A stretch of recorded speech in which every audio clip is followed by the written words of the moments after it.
Hey everybody, welcome to the MGF Podcast. This is episode 7 of the show with a temporary name where we talk Lego, movies, and whatever else. My name is Ross, and joining me for our Avengers Endgame podcast is Tait. Oh, I'm excited about this one. This one's going to be awesome.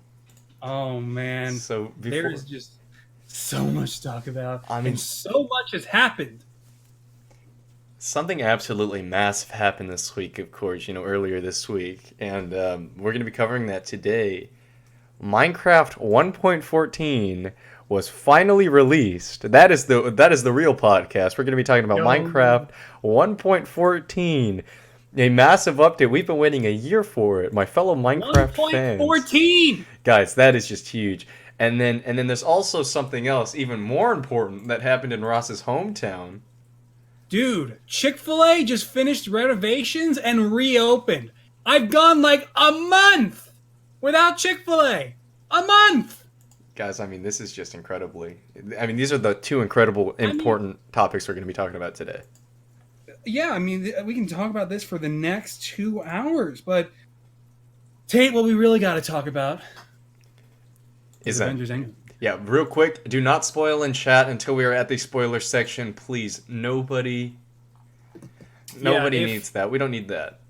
Yeah, if you haven't seen Avengers Endgame, I highly recommend you do not engage in the chat or read any comments, and just be continuously vigilant because it is a bad idea to be reading any feeds, really, until you see the movie. But I've got to say, where the hell do we even begin? It's going to be so hard not to spoil. Oh my gosh. This movie was yeah, something we're going to try our best. And to just really get started with the non-spoiler section, Tait, it's like we've been waiting for this, at least I have been anyway, since that original announcement in October of 2014, when Feige and RDJ and Chris Evans and all of them came out to introduce Phase 3 and their original release slate. And the next 5 years were mapped out for us that day, and we have reached the end of that time. We have reached the end of the Infinity Saga, and this is the culmination of the Marvel Cinematic Universe that we have been waiting for, that every post-credit scene has been building toward. This is it, dude. The grand finale, and somehow in 2 days I've already seen it 3 times. Yeah, this movie is 11 years of culmination finally paying off. One of my big problems with Marvel movie is that there's no stakes, because everything always feels like it'll just get resolved eventually. And Infinity War changed that. And Endgame was such a great resolution in general. It kind of, in a way, fixes one of my biggest complaints about Marvel, which is that there's no endpoint. And it kind of is an endpoint without spoiling. Yeah, without spoiling, I think it's advertised all over the place. This is like an end of sorts to this chapter of the Marvel Cinematic Universe, a bookend to the Infinity Saga. But it's just like, we've been running with the MCU at least since I was 9 years old. All these movies, the first ever successful cinematic universe, has had just such a great effect on not only just me and my channel since like the original Avengers, but just on so many people, I imagine, here with us now, and so many people all over the world. It has been the greatest and the most important cinematic event these last 10 years, like, I think, of our generation. I truly believe that the Marvel Cinematic Universe, up until this point, has been this generation's original Star Wars trilogy. I agree with you 100%. In the sense that there will never be anything like this ever again for us. And people are quick to say, well, the MCU is going to go on. There's going to be more Marvel movies to come. You're going to have this and that. We have so much to look forward to, and sure. But the same magic of the original 6 Avengers, perfectly cast and perfectly portrayed, assembling for the first time as they fight for the greater good in the first ever successful Marvel Cinematic Universe that would span 10 years will never happen again. Yeah, no, even though we're going to get, Far From Home, we're going to get all of this almost fluff in a way, we're never gonna have this massive team up until, of course, we get full on X-Men Fantastic Four, and even then it won't feel the same, of course. Yeah. Right? Um, this movie, like I said, I mean, as an MCU, I guess I'm an MCU fan now. Endgame, not Endgame, but Infinity War really changed me. But I kind of dislike most of the Phase 2 and Phase 3, and even some of the Phase 1 stuff. I really like Avengers. I really like the first Avengers. I really like Captain America movies, the Iron Man movies. And Endgame just felt like so much payoff off of the movies that I enjoy, so I'm really partial to it.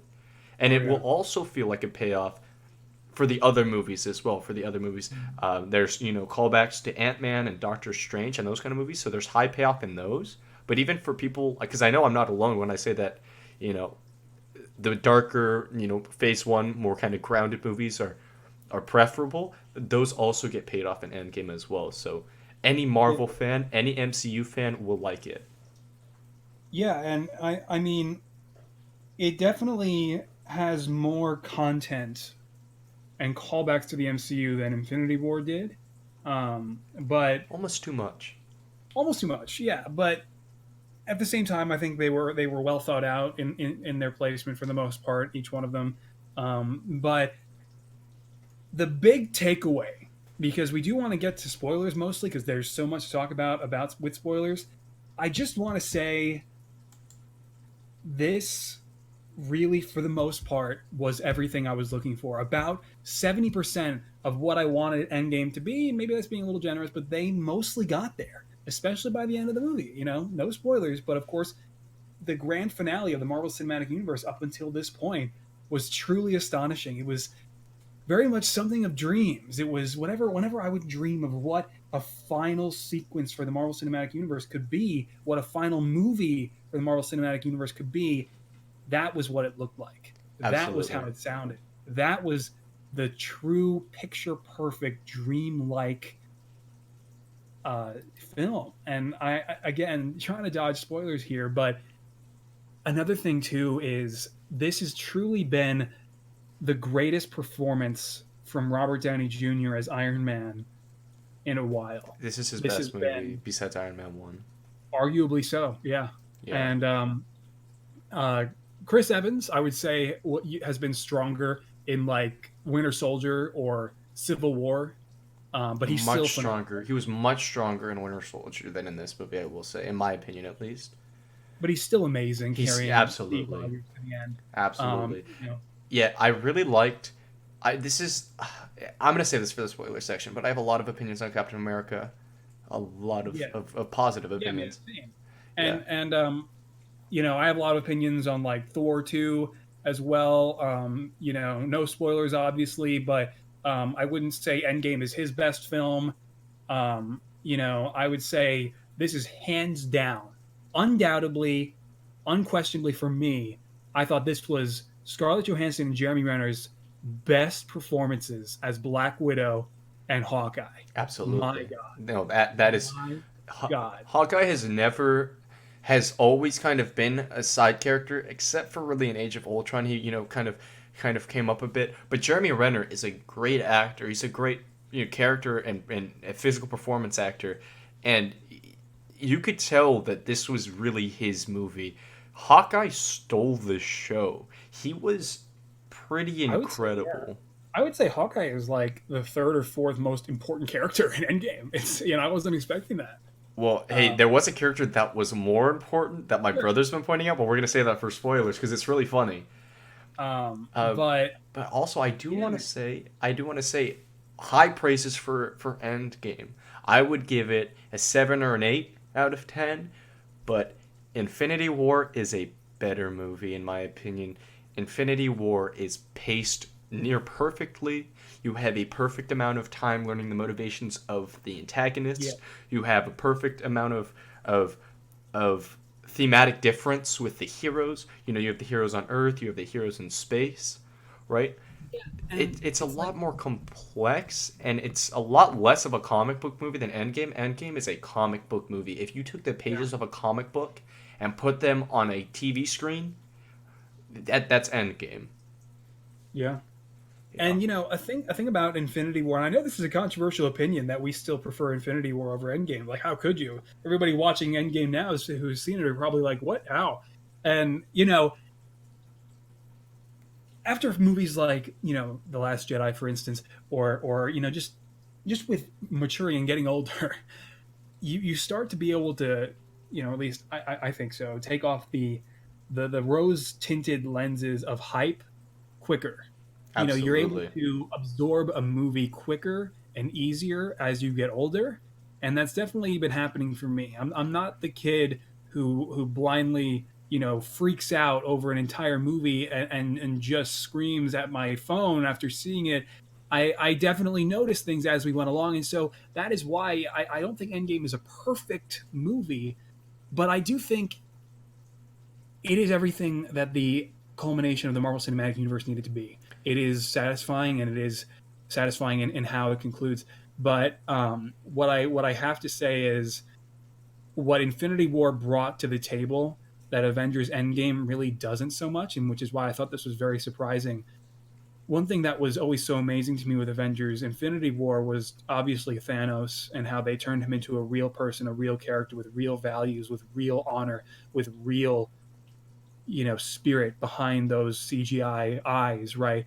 I mean, you came to know him and understand him and to some extent resonate with him in Infinity War. And then additionally with everything that was going on in the story, it was such a tight story. It was such a tight movie in the sense that every scene progressed the movie forward, took the characters to a new place. Every scene, every line was deliberate and intentional and well thought out, and it was just an incredible ride from start to finish and still is to this day. Avengers Endgame, not so much. Avengers Endgame, I would say, doesn't really win on the structural side like that, like Infinity War did. Endgame, for whatever reason, doesn't feel as well thought out as Infinity War for some strange reason, which is crazy because they've been working on these movies for the last 6 or 7 years nonstop and have just been writing and working through these movies one after another back to back. And so it's and excuse the pun, but I find it strange, and I personally found it strange that there is such a stark contrast between Infinity War and Endgame, structurally, thematically, and emotionally. One movie is just stronger with all those qualities than the other. Infinity War is just stronger in various areas than Endgame, and I thought that was rather surprising and something I didn't expect for myself to be able to say following walking out of Endgame. But that's what I found, and I had a lot of problems with Endgame, and I still loved it though. It's still, it's like watching the movie for the first time, witnessing the movie for the first time, 3 hours long. I didn't care less that it was 3 hours. I didn't even notice the 3 hours. Those extra 30 minutes, those extra 30, 45 minutes didn't even matter. I was just enjoying experiencing this and having this one last go at it with the original Avengers and enjoying the time so much so that when we got to the end credits, I was genuinely thinking like, I was thinking once this movie ends, I'm like, am I really going to be able to just? And I had a sore throat, by the way. I was sick for that whole day. I had like a 24-hour sore throat, so I was wondering how am I just going to walk right back in for another 3 hours with a sore throat? Dude, I walked right back in. It was fine, and I loved it a second time through and caught even more things. And so it is an amazing, amazing part two and an amazing conclusion to this era of movies. But it is by no means perfect. It is by every means an amazing film that everyone should see. But it does have its problems. So I'm somebody who's studied a lot of film theory, and I get called pretentious a lot because of it. But um, Infinity War is a better movie in my opinion because you have this stark tonal contrast from the majority of the MCU. You have genuine risks being taken in the way they're portraying their antagonist and the way they're portraying their protagonists, because by the time you leave the theater after Infinity War, you almost think you almost think that Thanos is in the right. You Yeah. almost think that he has a point, he has a reason to be doing what he's doing, and from a screenwriting perspective, the movie's perfectly paced. You have perfect development, near perfect development, I should say, of the characters, specifically Thanos. You have almost a perfect amount of time spent on each group of characters. Endgame kind of throws some character development away, which we'll get into, right? It throws some Mhm. character development away, which we'll get into, and some of the protagonists are lost, I'd say, in Endgame. Endgame is a lot more fun than Infinity War, and it's a lot Yeah. more tonally similar to other Marvel movies, but it is predictable. It's not a kind of big experience. It's a big experience, but it wasn't like leaving Infinity War and unpacking, oh my god, what Yeah, just happened? I was pretty surprised going into Endgame, and again, no spoilers, but Endgame certainly is a bit more predictable than Infinity War. And in Infinity War, I never for a second predicted Gamora and the Soul Stone and that entire story. I never for a second predicted what really came across as obvious once it happened: Scarlet Witch destroying the Mind Stone to stop Thanos from getting it. You know, those things I never saw coming myself, and I thought were very inventive. And that inventiveness, that unpredictability, isn't as present in Endgame. Absolutely.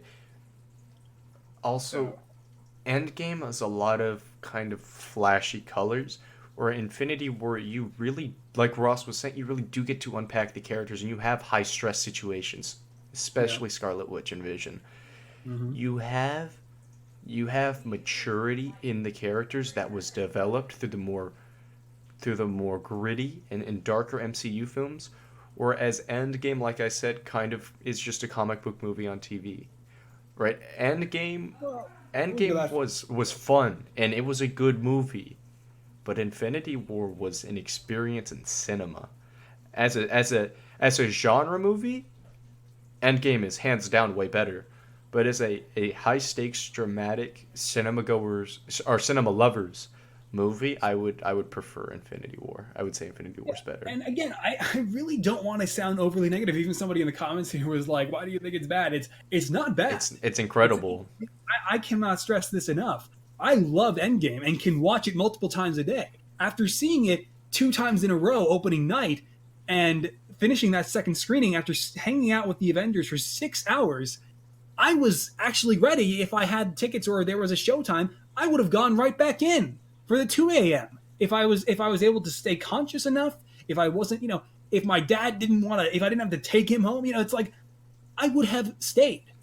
And by the way, hats off to my dad for going in with me both times. Holy crap! I was like, if you want to go, I mean, I can, But anyway, yeah, and so I love Endgame. It's just Infinity War as a movie is to me and to you, better. And that being said, again, to close out this spoiler talk for Avengers Endgame, like we've been saying, by the end, it is the culmination of the entire Marvel Cinematic Universe that we have been expecting for all these years. It is everything. It is what you're looking for. It is what you have been dreaming up. And all of the cast bring their A game and deliver some of the greatest performances they've ever given us in their time being in the Marvel Cinematic Universe over the course of the last 10 years. Yes. I mean, it is satisfying. It is a satisfying end in every way. And if the Marvel Cinematic Universe capped off right here and we had to move on with the rest of our lives, having never be able to see a Marvel Cinematic Universe film again, this would have been a great way to end it. So, Endgame to kind of consolidate and finish off the non spoiler, at least in my my talking. Uh, that didn't make any sense. I was super disjointed. Sorry, I'm super tired. But anyway, to close my opinions, Endgame is a perfect Marvel movie. Infinity War is an amazing cinema goer, cinema fan. Somebody who cares about. I mean, the cinematography in Endgame was great, but somebody who cares like almost too much about screenplay writing, like me. uh, Infinity War is the preferred one. But yeah, no, Endgame was incredible. Anyway, you want to move on to spoiler talk because Dude, let's talk spoilers. I've got so much. okay, so we're gonna give You have to everybody. break down a 3-hour movie take. There's so much to go over here. I guess we will just talk about the beginning. But of course, if you have not seen Avengers Endgame, this would be the point where you're going to want to tap out. Would love to have you join back in and catch the VOD. after the stream once you've seen it. I'm probably even going to post the stream on my main channel at some point over the weekend. So if you have not seen Avengers Endgame and you stick around, the movie is about to be ruined for you. So again, this is your spoiler warning. And Tait, let's get started. All right, 10, the opening. Yeah. 10, you want to do a countdown? 9, Right. 8, Okay. 7, 6, Countdown. 5, 4, 3, Right. 2, 1. Oh my god, dude. Captain America wielded Mjolnir officially in the MCU. Oh my god. I mean, that was my favorite moment in the entire movie. Captain America is the only oh my god, he is one of the only comic books I read in the Marvel, because I'm more of a DC fan, are Captain America, Spider-Man, and Wolverine, in that order, right? Well, maybe Spider-Man more so than Captain America, but oh my god, Captain America is always my favorite Avenger before Spider-Man joined the team. And Jesus Christ, just seeing him casually hold Mjolnir when he was going back into the quantum realm, going back in time, just casually holding Mjolnir. I mean, Jesus Christ. I'm sorry to open with that, but that is the most... If that got spoiled for me before Endgame, I would have been pissed off. Yeah, I mean, listen, first of all, I love it how you just dove right into that moment. That was the most I was incredible... going to start with the beginning and then work up, and you're just like, no, Captain America wields Mjolnir. That is the best scene in the entire movie. And then him holding Stormbreaker, dude, just pissing off Thor. Oh my god. For me, it was when they all come through in the portals and they all come back from the snap. But let's rewind. Back to the beginning. Let's rewind a little bit. The opening was perfect, dude. The Ronin setup. That was the what? The Ronin setup. You know, the Hawkeye's family dying. Oh, yeah. No, I was going to go further back than that, to the very beginning with Tony stranded on board the Benatar with Nebula. Oh, the first scene of the movie isn't that Hawkeye, or am I getting it mixed up? No, dude. The movie. The movie opens with Hawkeye, Endgame, right? Well, Endgame opens with that and right. The predictable snap scene where his family gets snapped away and he gets very concerned, and it starts there. But then you have your intro, and then you cut to Nebula and Tony playing what's that game where you flick the little tabletop thing? football. Tabletop. Thank you. Yeah, and I love Nebula in that scene. She was really funny, man. That was great. I love how she's just so naturally hostile, and she's playing this super passive game, and she's just like almost animalistic with her mannerisms. That was all really great and really charming. Nebula has a consistent tone throughout the movies, but I felt like when you had the 2014 Nebula later on, it kind of felt weird comparing, because she's so at like the hands of Thanos, she's so, I guess, talkative and I guess fighting for her life in a way. But then you have like her super lack of social she has ability. no social skills whatsoever. She's just a fighter. She's a survivor, period. She has no social skills at all. But I loved the duality there when you see her at the beginning of the movie and throughout the film, the present day Nebula that's not talking much and just kind of, doing what she needs to do, and then you have her just crying at the knees of Thanos. I really liked that, because we've never seen them on screen together. Yeah. Yeah. And now this is my first problem with Endgame. Now, first of all, I want to really try to drive home positivity throughout this and make sure it's clear the things that I did love and what you love, Tait. But so I loved the sequence. I loved the chemistry between them stranded on the Benatar. I loved how we did get to see them working a little bit in trying to get the Benatar to run. I think Tony said they got it to go for like another 48 hours before it was dead in the water. So that was all really good. And the message to Pepper, all really good. But what I didn't like was when Tony finally straps himself in, half expecting to die in that seat, and Nebula, he lays down on the ground, on the floor, and then Nebula puts him in the seat. Really great music, really charming.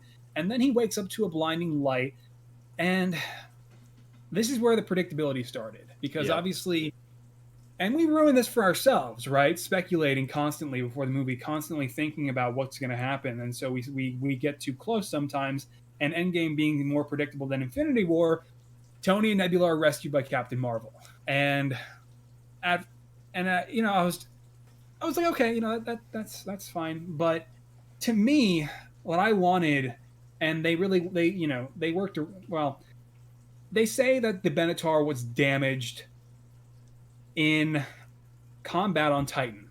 You know, like a boulder or a rock hit it, and they just couldn't fix the fuel cells. You know, the ship wasn't going to make it back, whether or not Thanos snapped or not. But the point is, I was hoping that because it's been so long, Tate, we haven't seen a good sequence of Tony Stark working and developing Yep. something crazy since Iron Man 2. It was And people super were quick to disappointing. say like, "Oh, but Age of Ultron, they made Ultron. That was a really crappy montage of him and Banner just walking around that room in Avengers Tower with some weird music playing over it. And then suddenly they mastered AI and artificial intelligence with the Mind Stone." No, we need a And scene where he's trying on hydraulics and yeah, testing the machines while he works on them. I mean, that's what that's everybody's favorite sequence. You know what I mean? Before like Avengers came out, everybody's favorite sequence was him testing the suit in Iron Man 1. that's what made him Iron Man. That's when you got to see him as a super genius at play. And so I was hoping that him and Nebula together, his super genius intellect and her help, they would have been able to figure it out. He would have gotten them home himself. Okay, if he can That's what I figure wanted out to see. I wanted to see his super genius intellect at work one last time in figuring out space travel and how to repair a spaceship and get back to Earth. you have the destroyed Ma ship. There, the Black Order ship, the big like round circle ship. I don't know what that's called, but you have that destroyed right next to the Benatar, right? Yeah. You have the technology from that. You have all of the old Titan, building technology. Yeah. He has the resource, and I mean Tony Stark figures out time travel in this movie. I think he could reverse engineer a broken engine and figure out the problem. I mean, Right. we've seen him. Tony Stark built this in a cave with a pile of scraps. A Okay. box of scraps. Oh, it's a box? I thought it was a pile. But Yeah. anyway, I mean, if he can do that, he can reverse engineer an engine in an alien ship when he has a almost fully functional alien ship that just crashed right next to it. Right. And yeah, so I was hoping for something like that, considering this is RDJ's last go at it as Iron Man. And so, but I can get past that. It's not the end of the world. It was just disappointing. It was kind of a cool introduction to Captain Marvel. Like, as much as it kind of undermined Tony's intellect and Nebula's, I guess, knowledge of outer space and intergalactic planets. It was a cool introduction to Captain Marvel, I think. Oh, sure, man. Yeah, I thought that was fine. How the scene actually played off. Um, but how crazy is it that she just casually carries the Benatar several light years back to Earth? Like, doesn't Carol still need to sleep? Like, oh man. So that was a little weird. But fine. And so, dropping back on Earth, and then, reuniting with Cap. Good God, man. Tony is not in a good place. Oh, I Um, loved that. I mean, that Holy was an crap. emotional moment. I mean, he's experienced a month's worth of trauma now. He just went to space for the first time and fought against the universe's greatest threat, lost, and saw Peter and Strange and these other people from space who he just met all disappear and die in front of him. And then he just like spent the next month starving on board of a spaceship with an alien he doesn't really know too well. I mean, the trauma. Doesn't know it all, dude. The trauma. And so I thought it was actually, I wasn't expecting, I thought it was a unique take for Tony to then, first of all, it was really great when he reunites with Pepper, but then to get into Avengers HQ and really just kind of see Steve for the first time in a number of years, and to just have all those memories from Civil War boil up again, and then with the trauma he's experienced in Infinity War, throw it all at Steve. Just take it all out on Steve and say, "You said we would do this together. You weren't there." All of that, all those callbacks to Age of Ultron in that moment as he's like losing it, and then literally collapses as he gives Steve the housing unit and tells him if he goes to find Thanos, put this on and hide. That's how afraid he is of Thanos now after that battle. I mean, that was heavy. Okay. I just love the Tony being in denial is such a big part of his character, right? he's not in denial anymore. You know, he's not denying his PTSD. He's not denying any trauma that's happened to him. He's fully accepting the fact that he's been bested. And Tony has never done that. At the same time, he does blame Captain America for the shortcomings, even though there was no way for him to be there. But that's also very in character. So, I mean, it was a perfect culmination of his character. He finally reached the breaking point. And I thought that was great. Yeah, it was, and I mean, so I loved all that, and then when then you cut to the scene where they're deciding on what they should do. They haven't gotten a read on Thanos and that energy level from when he snapped his fingers since it happened, and then suddenly they say they did have a reading from 2 days ago, and then Nebula finally spits it out and says that he retreated to the garden. That's where he would have gone, and she always talked about it. If he succeeded, that's where he would go to live out his days. And so, yeah, that entire scene that was posted online was exactly the same in the movie. I was surprised by that. I was expecting it to be a little different. It's actually the exact same scene, which is fine. It's a good scene. And then, yeah, cut to them going into space, and you have Rocket say, "Who raise your hand who's never been to space before," and then you have Tony, Hawkeye, Clint, and oh wait, was Clint? No, Clint wasn't. Was he there yet? Yeah, Clint was there. Yeah, Clint was there. Yeah, he was. No. Oh no, he wasn't. No, he wasn't. No, he wasn't. Yeah, no, he wasn't there. No. Yeah, it was Cap, Natasha, and Rhodey that said they had not Cap, been Natasha, and Rhodey. Yeah. Thank you. Sorry. Yeah, and then yeah, and I love the shot of Cap's eye, and his eye widening as he witnesses and experiences a jump into space for the first time. Yep, that's awesome. To go from the 1940s. I mean, now he's traveling it through space. There was so much behind that shot, man. And yeah, then they get to the garden. Captain Marvel deploys and says she's gonna go for some recon, and she says there's no armies, no one down there, just him. And I was like, and then Nebula's like, and that's enough. And I was like, okay, here we go, man. Battle at the garden. He's going to kick their ass again. Oh, really? I didn't think that at all, because I knew that past Thanos would come back, like I said last week on the podcast. How did you know that? I had a feeling. Because remember, my point is that we see Thanos shed the armor in Infinity War, right? Yeah. We see him shed the armor. So I said it wouldn't make sense for him to put it back on. Well, if he was wounded, it would. After the snap, he can barely move his left arm. He kind of, he can't fight as well. So I figured that right there is, that. Right, but to me, I already thought that he had fulfilled his purpose, so that was no point. I mean, it made his character very realistic. Okay, one thing I also, now Thanos. Yeah, what's up? One thing that did throw me was that the Hot Toys figure of Thanos didn't have a damaged left arm, and that confused me. It didn't get me to think that our Thanos was going to die. But that did throw me. I was like, why did they not do the damaged arm on this Hot Toys Thanos that I just pre-ordered? But yeah, man. But anyway, no, but yeah. But from like a filmmaking perspective, it makes sense why he wouldn't don the armor again, because he had already completed his thing. But at the same time, it highlights to me why 2018 Thanos is so much better than 2014, 2023 Thanos. Oh my god, I can't wait to talk about it. Yeah, but we'll move on with your structure. I like that Captain Marvel and the whole Avengers pinning him down. That was a really cool scene. Holy dude, that was crazy and intense. I mean, it's like, first of all, I was just so into it because Thanos just looked so real. I mean, it's like his hand looks so real as he picked up that whatever the hell alien fruit, and then he's just you see the hair on his arm. I mean, that's what I always loved about Thanos in Infinity War and now in Endgame. He just looks real. And then when he's walking up the steps, I mean, that's a real person. It's just incredible how they just unbelievable. And then you see him you see Two-Face Thanos essentially half burned.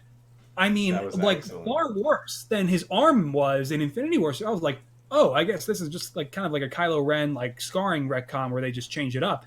No, man. Then Captain Marvel flies through the window, pins him down, and then Thor just soars in, takes his arm off with Stormbreaker, who does not hesitate like he did in Infinity War, and then Captain America just walking in, I mean, with Black Widow, and then Bruce coming up through the floor with the Hulkbuster. I was like, oh my god. And then The Hulkbuster scene was incredible in that movie. I love that oh, when it bursted through the floor. That was so cool.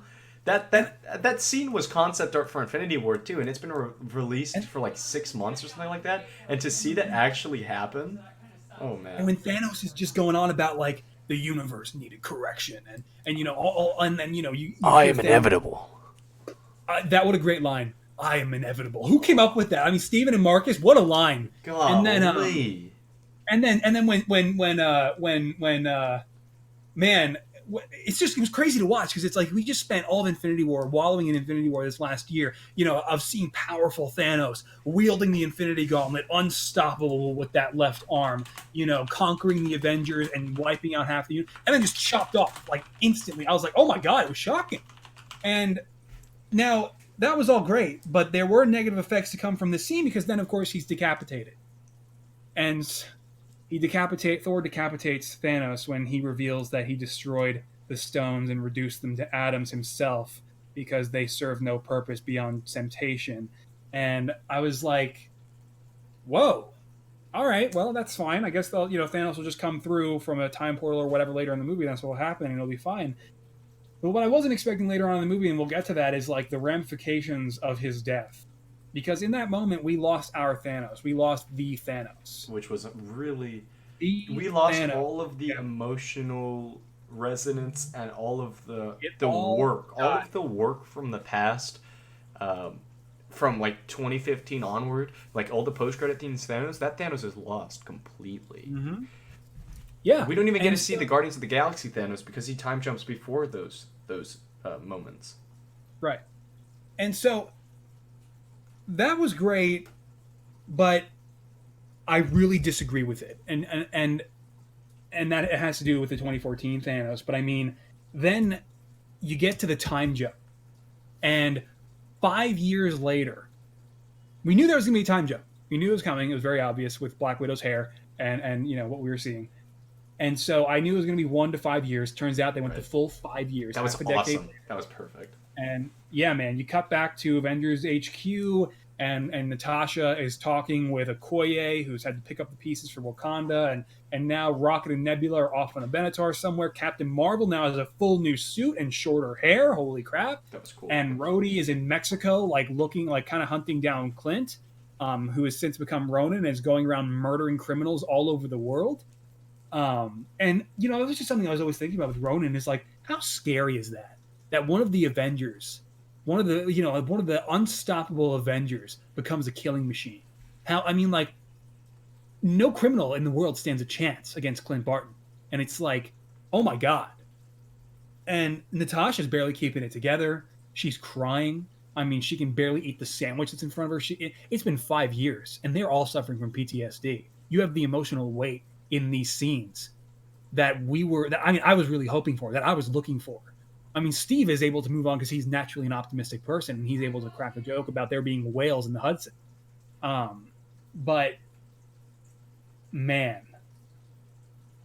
then when you eventually cut away from all of that, and you cut back to Scott and what's been going on with him. Really quick. This was another thing that was Really quick, I do want to say I loved the fact that Captain America was helping the population. It was super in character. We saw that in Avengers with him, saving the people, saving that waitress and everything. But just him being there, helping when the times are tough was perfect. And yeah, Ant-Man, like I was saying earlier, there's a character that's more important than Hawkeye in this movie, and my brother's been pointing this out all week. Ant-Man is the most important character in this movie, second most important character, because the Rat is even more important. Can we actually really quick dial it back to that scene you just brought up with Cap trying to help some people locally? Oh yeah, of course. Yeah, dude, I actually I had a problem with this. Really? Because I love Anthony Russo. I love Joe Russo. Those two guys are a gift to this world with their directing abilities. I mean, they have given us so much in the last 6 or 7 years. But I have to say, Joe Russo being given that whole scene really pulled me out. Really pulled me out. Oh, him being there? Yeah. Joe Yeah. Russo, the director, the secondary director. Yeah, I tapped director of. I tapped my brother's shoulder and I said, "Do you know who that is?" And I said, "That's Anthony Yeah, Russo." yeah, man. That putting Joe Russo there, it really just like pulled me out because he's had other roles in the MCU. He was Nick Fury's personal doctor who helped him fake his death in Winter Soldier. Right. He was Doctor Broussard, who was supposed to be the doctor who saw Bucky in Civil War, but then was killed by Zemo. And so it's like, listen, man, Stan Lee, for instance, in his cameos, is this singular figure that transcends the fourth wall and can just be anyone in his cameos. He's the one exception to logic in the MCU. But then they've given that and taken that further with Joe Russo now.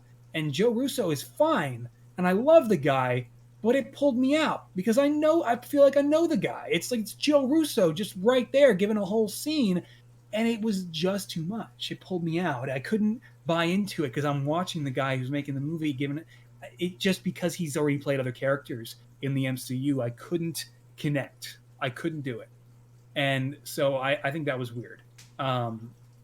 But yeah, dude, I don't know. But as far as, and this is a kind of another problem that I had, was the return of Scott Lang and how he actually came back from the quantum realm. The rat was so stupid.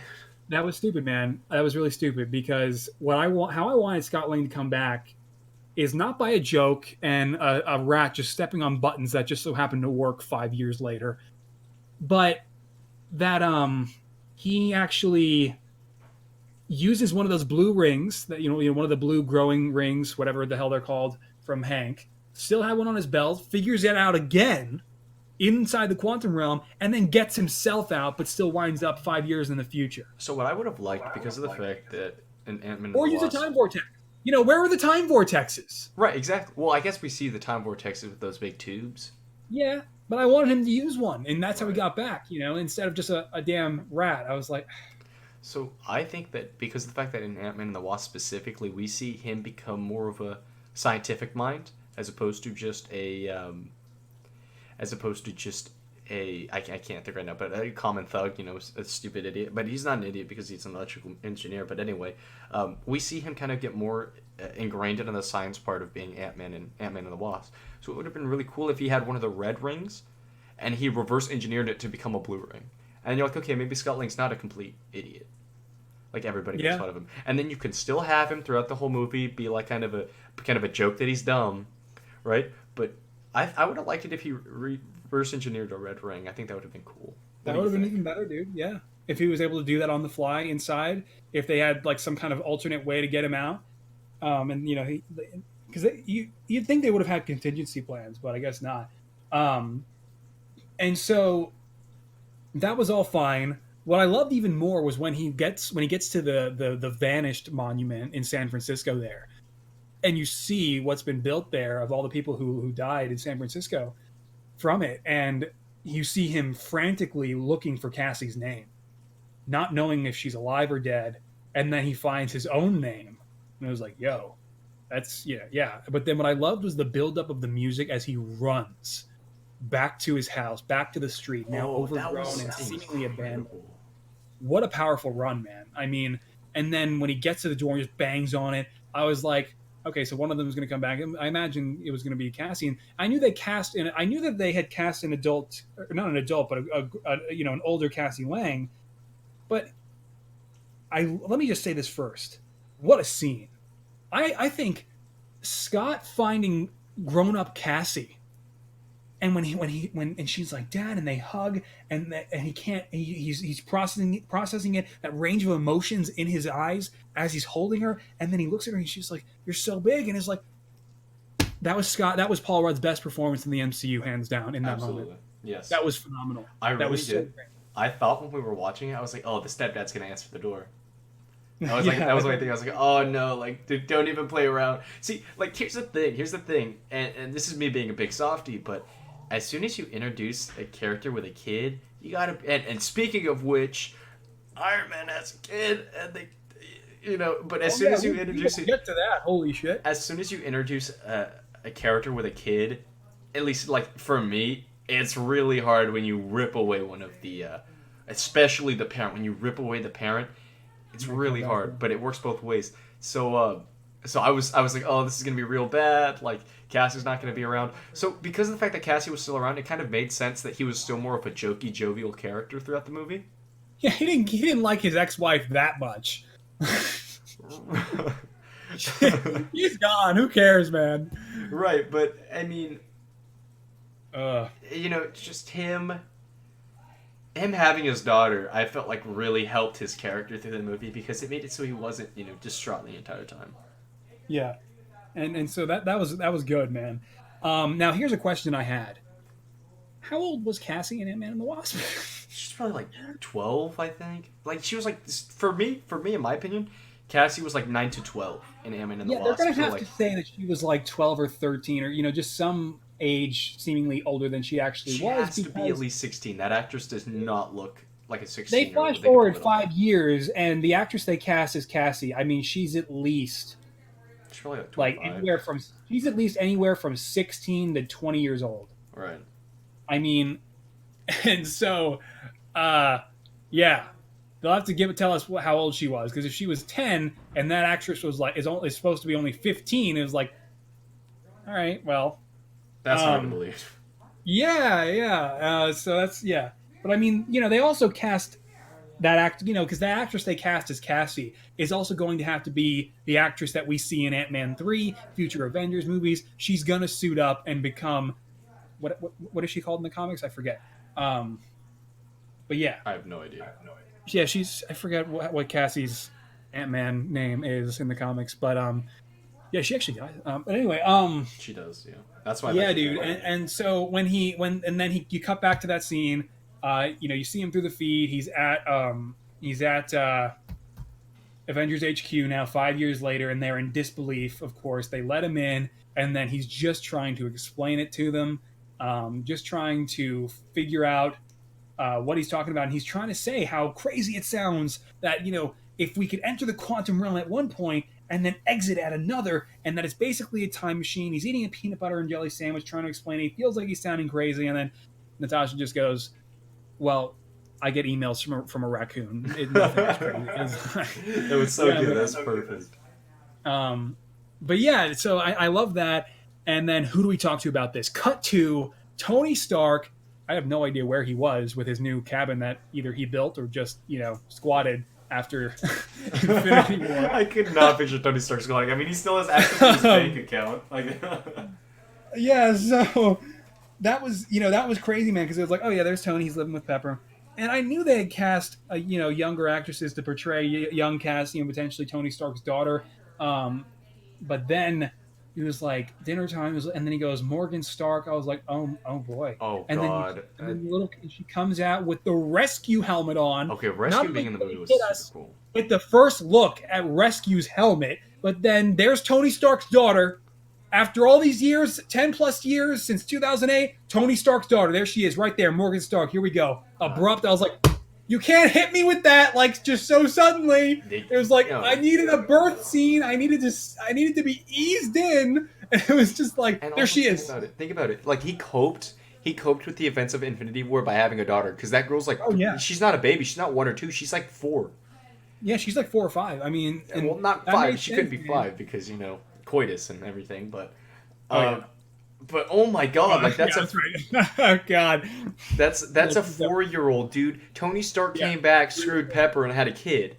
Like immediately after the events of Infinity War, and that's what's crazy to me. Yeah. Because I mean, we were speculating that Tony Stark But it might have a makes sense. kid. Oh, it It does. makes sense. It does. That's totally like Tony went a month thinking that she was probably dead, Pepper, and then he got her back, and he was like, now that half the universe was gone, it was like they had a second chance, essentially. Even though half of the universe was still gone, they were still both alive. They could still both have a kid and settle down and try to enjoy what time they have left with what is left. And it's like, that made perfect sense that they wouldn't have hesitated and would have just, fully embraced the life that they were still gifted with. And so I love that Tony still did get 5 years of peace. 5 years of peace with Pepper. It's not like Tony never got a happy ending. It's not like he never had peace. He did get there with Pepper over the last, half a decade, where yes, it was cataclysmic what happened, but they were still okay. you know, and I really love that because it's not like Tony never had that piece, you know. Well, the whole thing with the MCU is that everybody gets a happy ending, right? And that's cinema goers are divided on that, of course. But it was Yeah, really nice to see that our two biggest characters had their both of their happy endings. When you right. think about it, Tony Stark had a kid that he loved 3,000. Yeah, That's for all like he 4 years, man. he finally had peace, and he finally said, "I'm ready to die." Right? Because Tony Stark, he's a selfless. He's not a selfless hero. He's very selfish. Right? If he didn't feel like he was ready, he wouldn't have snapped. Right? Right, He had his peaceful resolution with his daughter, and it's right. just so incredible to see that. And And see, and that was Golden Light says it's sad that she doesn't get to grow up with a father. Dude, she gets John yeah. Favreau. That's like the Yeah, best dad ever. that was something I didn't think about. If Tony died, that Happy would be there to raise her, and you know, I think that's really cool, man. But it's like that scene where this takes us to the next scene because you have the scene where he's putting her to bed. I love you 3,000. Go to bed, or I'll sell all your toys. That was really great. It was also making it also made sense when Steve and Black Widow and Scott finally visit and tell him about this, and he tells him that he won't do it and that it can't do it. But it's like then literally that same evening, seemingly, Tony just figures out time travel In one as you day. do. In one day. No But montage, no nothing. Just run this scan, do this schematic, do this render. This will take a second.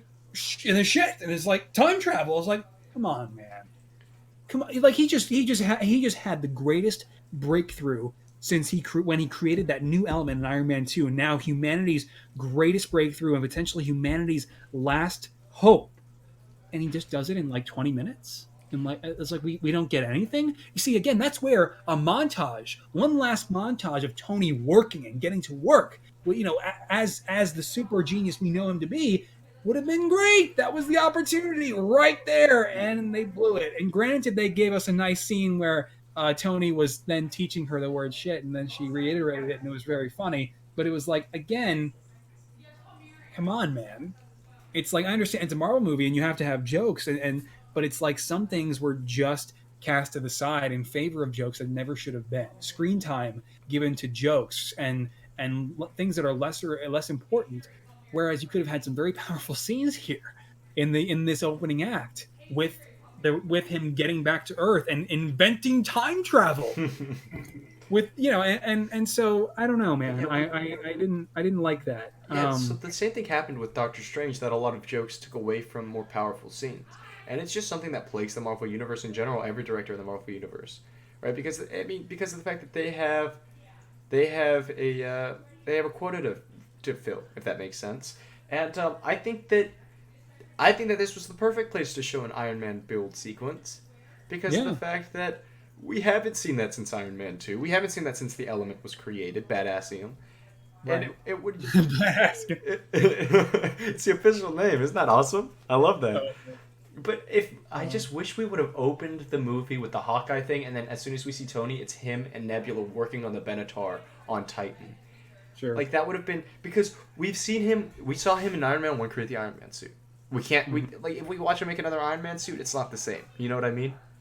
Yeah, but it's Iron a Man really 2 opportunity to show him creating, figuring out space travel Right, and and time travel in the same movie. It's like, why would you not? Why would Right. you not? But what I'm saying is in Iron Man 1 we see him create a suit. In Iron Man 2 we see him create an element, right? This would have been the perfect time to see him create something new.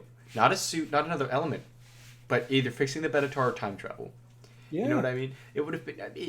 I know that they can't do a montage where like he's testing out repulsor blasts and it's, his rippling muscles as he pulls that wrench and aims the beam, but at the arc reactor in the second movie. But it would still be cool to have seen a little bit of a montage, a little bit of something of him inventing.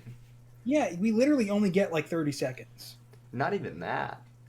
We see Yeah, him I mean- run a diagnostic with Friday. That's it. He's like, change one thing. Yeah, change one thing and done. What? It was like, Right. but yeah, man, and so I mean that was a gripe, and then the scene though with him and Pepper on the couch when they're reconciling, and Pepper finally has to just, they've come full circle and understanding that Tony needs, after Infinity War, Pepper understands that Tony is the one. He has to go. Right. He is the one. She didn't want him to go up on the flying donut for obvious reasons in Infinity War, but he even when he went, look what still happened. It's like she knows that he has to be involved. Right. And so it was a big movie for Pepper too, because in every other Iron Man movie she's telling him not to get involved, to live a normal life, and now she's directly forcing him into it, saying, yeah, and she's saying this. and he's saying I could send this thing to the bottom of the lake, go to bed, and then she says, but would you be able to rest? And then that's what you've been saying about Iron Man too. Tony has to be in this movie and he has to die because of the fact that he'll always come to aid. Right, Always. and so that was indicative of what I was saying about Tony and why he has to die.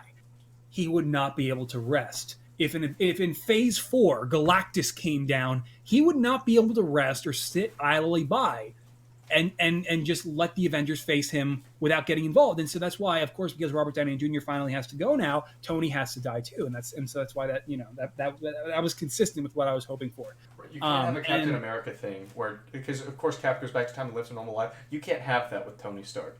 Captain America's a great hero, but he's a leader more than he's a hero. And I think that Tony Stark is genuinely a hero. Oh yeah.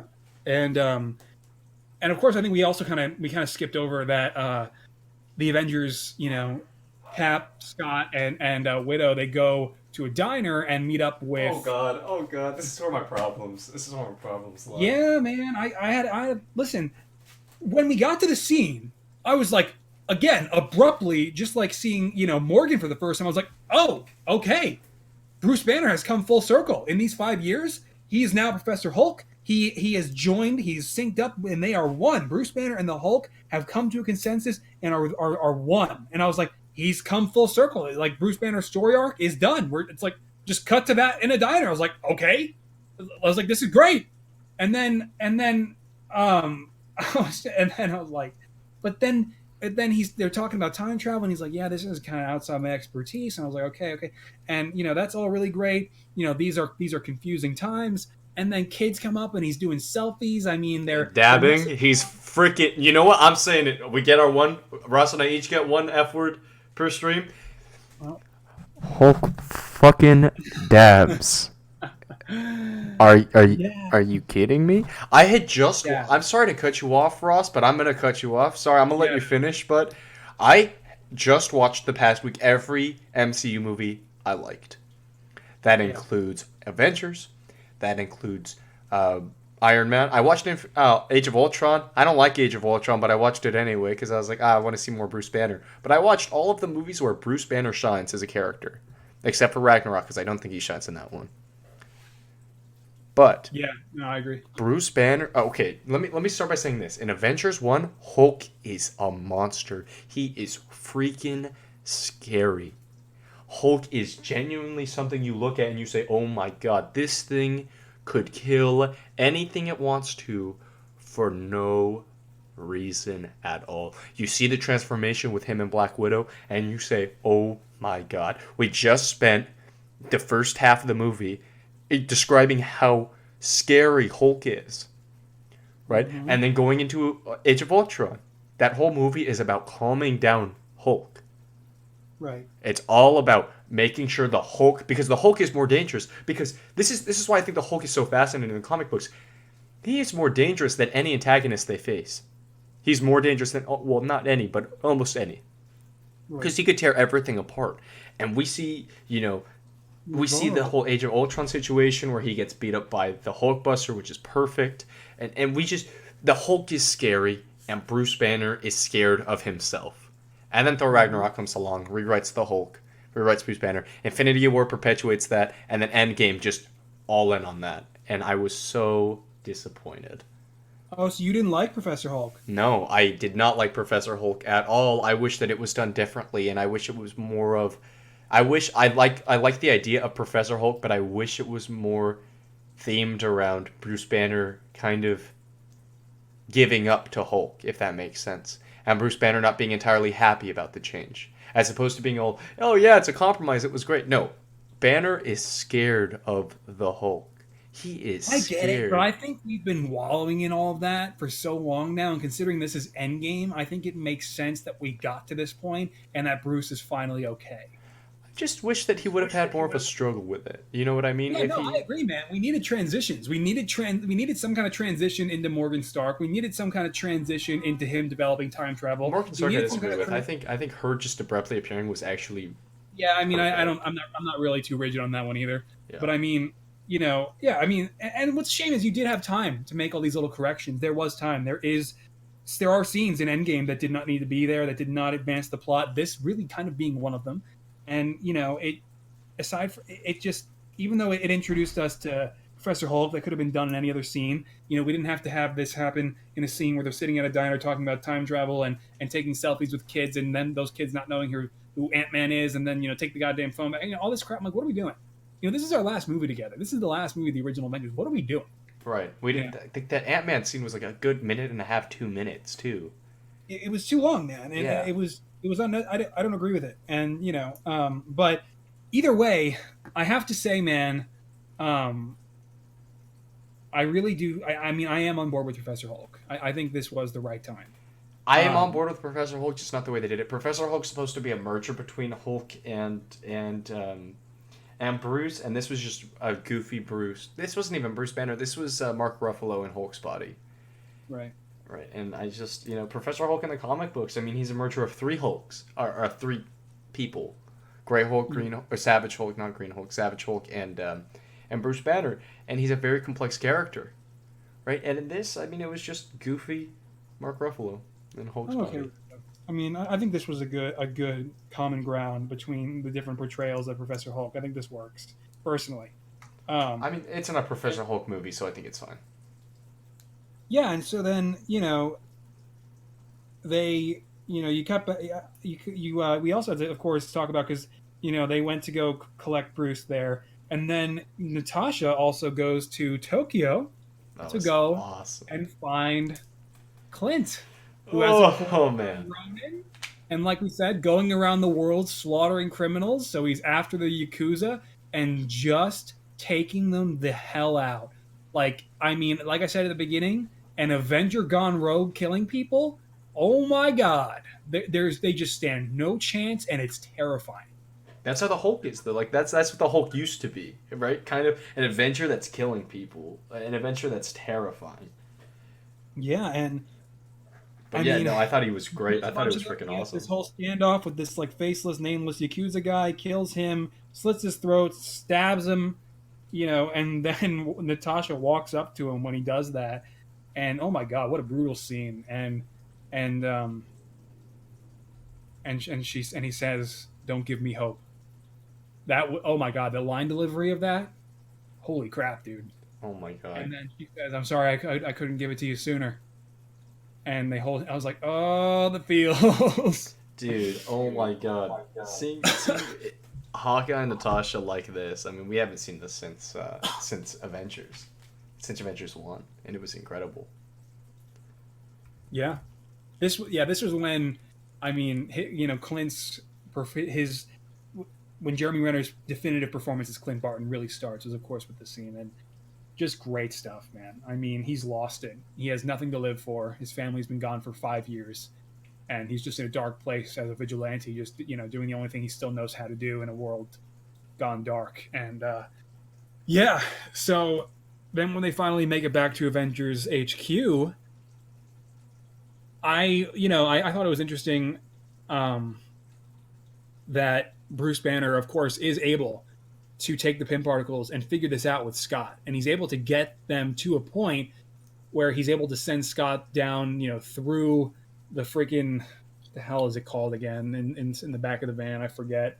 The quantum tunnel, down into the quantum tunnel, and this is another problem that I had. It was great how it opened the sequence when he's like, you've got this, right? Scott's like, you figured this out. We don't make sure you, and then he's like, we want to make sure we don't leave you in the 1950s. And then he acts like, oh no, I'm kidding. And then he turns to Natasha and he's like, I don't know, we're dealing with time travel, and then he's like, we're good, Scott. He gives him a thumbs up. That was great. I love the intro there was your joke, right? That was Right. your comedic value in the scene right there, done. But then it's like they achieve and test time travel for the first time, likely in human history, outside the time stone, and they play it off as a joke. They Right. send Scott down in there. He comes back as a kid. And he's like, "Yes, I'm Scott." And then they send him back. He comes back as a 90-year-old man. Oh, my back. Send him back down again. He's a baby. I like the line, "It's Scott." And he's like, "He's a baby. He'll grow." That was good. That's funny. That line was good. That got me. He'll grow. Yeah, well, I was watching that scene and I had wished it was just the baby transformation. Yeah. Like that's it. Like it was just he goes in the tunnel and then he's a baby and then they do the Scott too he'll much. grow. Yeah, that's another situation where it's time wasted because him transforming from the teenager to the 90-year-old to the baby, that took another couple minutes. Right? Yeah. So yeah. a couple of things Yeah. like that, yeah. I just didn't appreciate that, how they finally achieve time travel through technology, and they pass it off as a joke. And so then Tony shows up, and he says, Steve is standing outside. Tony shows up, and he gives Cap the shield back. Love that kind of foreshadowing. Awesome. He says, he made it for you, foreshadowing Howard Stark's inclusion in the movie pretty soon. Don't tell the other people because I didn't bring them one too. That was good. Yeah. And that was all really great. And then he says, you guys forced time through Scott, not Scott through time, essentially, paraphrased. And then you cut to Tony. Essentially, they build the entire quantum platform and they figure it out. Tony fixes it. You don't actually see any of this on screen, but they test out time travel, and they have the quantum suits developed now for all of them. And Clint, he offers himself up to test it out. I liked that a lot. Now this is one of the situations where it makes me feel like this was Hawkeye's movie. He's willing to do anything to get his family back. Literally anything. And that's why I think he was very well acted by Jeremy Renner. But his character in this movie was just incredible because he was like, willing. I mean, who's just going to jump into a time vortex like that and just offer themselves up? No hesitation. He does, because he knows the ramifications. He knows that he'll see his family again if he offers himself up. Hawkeye is just so fearless. You know what I mean? And that's why I love his character. Yeah, it makes total sense, man. And oh my God, did it hit hard when it actually works and he almost gets to see his daughter again before he's pulled back up. Now, here's the thing. Now, we know that they can adjust their coordinates and their time. Why did they put him back there? Like, that's kind of fucked up. Sorry, I used yours, Ross. But that's kind of screwed up. Like, why would they put him back at his family ranch when they can put him anywhere? Right. Like, yeah, jeez. And it might have been manipulation. If you read another scene, it might have been manipulation of Iron Man to really get him on board for this, but he was already on board. I mean, he offered himself up immediately. If that was the case, they certainly didn't show it. Right. And if Ant-Man would have gone there, would he have gone to the family farm too? Right? If Nebula went, would she have gone to the family farm? Like there's a lot of paradoxical things with time travel. And in the scene before, or not the scene before this, but the scene right after this, they start explaining how their past can never be erased because they've already experienced it. Right. And like that's just such a the ancient. We'll talk about that with the ancient one when we get there. But it's like, then when he comes back up and they're like, it worked, and then this is when, and I mean, we're not doing this chronologically. I'm just trying to piece this together after the 3 times I've seen it. So I can't remember if they go get Thor before or after the scene we just talked about. It's before. It's before, and so we just rewind to the Thor sequence. This is another gripe. This is what I dislike more than Professor Hulk. So some more negativity coming in. Prepare yourselves, guys. You may find this to be an unpopular opinion, but they need to go find Thor, and so they hop on the Benatar, Rocket and Hulk, and they fly to Norway, where New Asgard is. Just basically a refuge for the surviving Asgardians. There's like barely any of them left now, man. It's really sad. It's super sad. There's just they were slaughtered in Ragnarok, and then half of them got destroyed. And so all the Asgardians are there wearing Earth-based clothing and just, looking like normal people almost. You got like one alien walking around, big guy. And then, you see Valkyrie, and it's really great. Have a reunion there.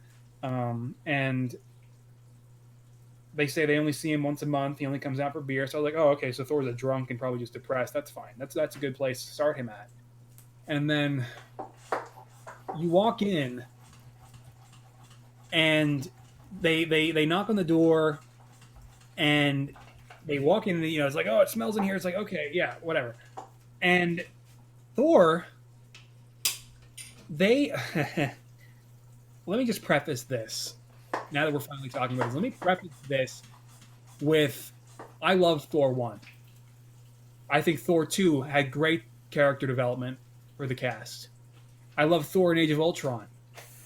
In Thor Ragnarok, I thought Chris Hemsworth and Mark Ruffalo were just playing themselves and not their characters. And so I actually am not the hugest Ragnarok fan. Me neither. So right there are your unpopular opinions to start you off. But it's like, so to then get to Thor, after they brought Thor back for Infinity War and reeled his character back in, they gave him that Viking persona again. And, he's like, will you join me on my quest to Nidavellir? And he selflessly puts his life on the line to reopen Nidavellir and craft the Stormbreaker to get a hammer back, because he does need one, unlike what Ragnarok and Taika Waititi would have you believe, to kill Thanos. And they really brought Thor back as a character in Infinity War, and I loved it. And then you get into Endgame, they walk into his house here in Norway, and for pure shock value and comedic, and for shock value and just jokes for the rest of the movie, they have completely and utterly torn down Thor's character, and just, he's experienced pure character regression down to a bare nub, almost. And a lot of people will be like, hold up. It's been 5 years. He's been wallowing in PTSD after essentially being responsible for wiping out, trillions of innocent people and not being able to stop it. Okay, fine. That's fine. But what I didn't appreciate was the prosthetic stomach, the flabby arms. He's a joke. He's not Thor anymore, and that's fine that he's not Thor. But it's like having fat, heavy-set Thor for the whole movie, just for jokes, just for comedic value, and have him never able to really recover until Thanos shows up again. I was like, you gotta be kidding me. This is their last movie together. This is the last movie of the original Avengers, and we don't get Thor? We get this? It was genuinely upsetting for the whole movie, and it took me out of every scene. It was total and utter character assassination, maybe for lack of a better term. Yeah, so I think that Thor, it was so disjointed and so jarring to have him in the role, and it just, we don't need that kind of comic relief in a movie like this. It was too much. They took it too. I'd like to add that I thought that when Thor grabbed Mjolnir from the past, I really did think that he was going to be back in shape. I thought that it was going to instantaneously, cure him, and even I really wish. Even as Guardians, there's no secret pill. Right, I know. So I was really disappointed by that, because I was like, okay, I'm done with the joke. He talked to his mom. It gets, because now, yes, humanly there are multiple ways to deal with conflict. Getting fat and having all that kind of stuff is more common than it should be. And just kind of giving up on life. But to give up on life and just be joking the whole time, he acted like a Rastafarian, like a stoner guy the whole time. Yeah. And I get it, he has wet brain from the beer, but I would have liked to see more emotion in Chris Hemsworth's performance. Right. And that's fine. I'm if they found Thor and he's still suffering from PTSD, he can't hear the name Thanos, he's drunk, he's just, drinking himself away still, he's an alcoholic, that's all fine. But the heavy set, the fat, the jokes, and ruining his character for the rest of the movie was a mistake. I'm sorry. I love Steven and Marcus, the writers. They are amazing. But what a mistake. That was a mistake. I agree with you. A huge mistake. And I feel like that would have been... We'll get to the time heist, but this also took away from his scene with his mother. I agree. We didn't get the most out of that scene because of the state he was in, and it was awful. I'm sorry, and I think if we spent like 10 minutes on drunken Thor, and eventually when he realizes like the point where Thor comes back should have been not when he sees Thanos again, but when he realizes and they say, no, this is going to work. We have time travel now. We can do this, and then he snaps out of it because now there's a way to fix this. That's when Thor should have come back, I was just and it gonna should have say. been sooner. I was just going to say that I hated the fact that he was sleeping during the conference. I Oh my god! absolutely hated that. I mean, Thor's a serious character. He should have taken it seriously. Right? Right. And I really would have liked it if like he picked up Stormbreaker and like he was all cut again. You know what I mean? Like all back and shit. I mean, it was so jarring to have Fat Thor at the final And it's battle. like, and oh my god, dude, they're like showing Fortnite, and he's like getting on there and talking to Noob Master 69 with Korg and Meek. I'm like, what are we doing? What are we doing? Cut that scene short. Have Korg be talking trash in the background, and then when they say, you know, we have something to do, Thor can have his whole speech about, oh, it's not gonna work. Thanos is too powerful.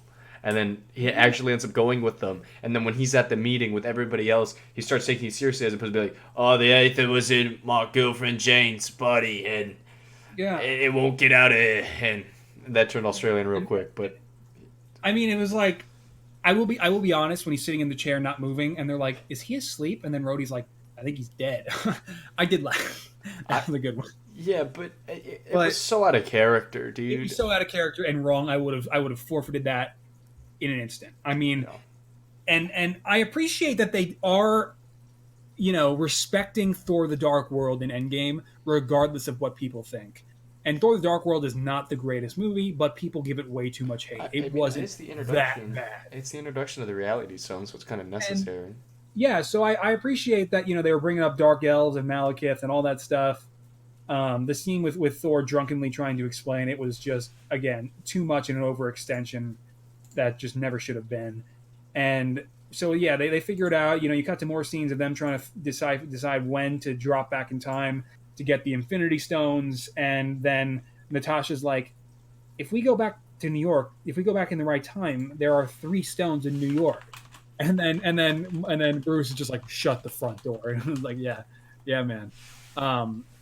And yeah, so they decide, we know what to do. This is, your missions. Cap gives his speech, and then Scott's like, he's really good at that, and that was all really good as they finally walk to the platform to begin the time heist. But for the love of God, man, I mean, then you got like heavyset Thor like walking there behind him. He's still got the sunglasses on. He's not taking anything seriously. I'm like, and so they all get on the platform, and I'll tell you right now, man, part of me is pretty glad that I didn't make the Quantum Realm suits before Endgame, because, dude, they have helmets, and I would not have known that. And they honestly didn't use the suits for very long, which I was happy about. Yeah, no, I'm glad we were right on that, and that Yeah. they weren't wearing the Quantum Realm suits for the final battle. That was good. And yeah, man, so begins the time heist, and Man, I just love that whole sequence of Ant-Man. He's so confident about it, and you can tell just by the way he's acted because he's done it before.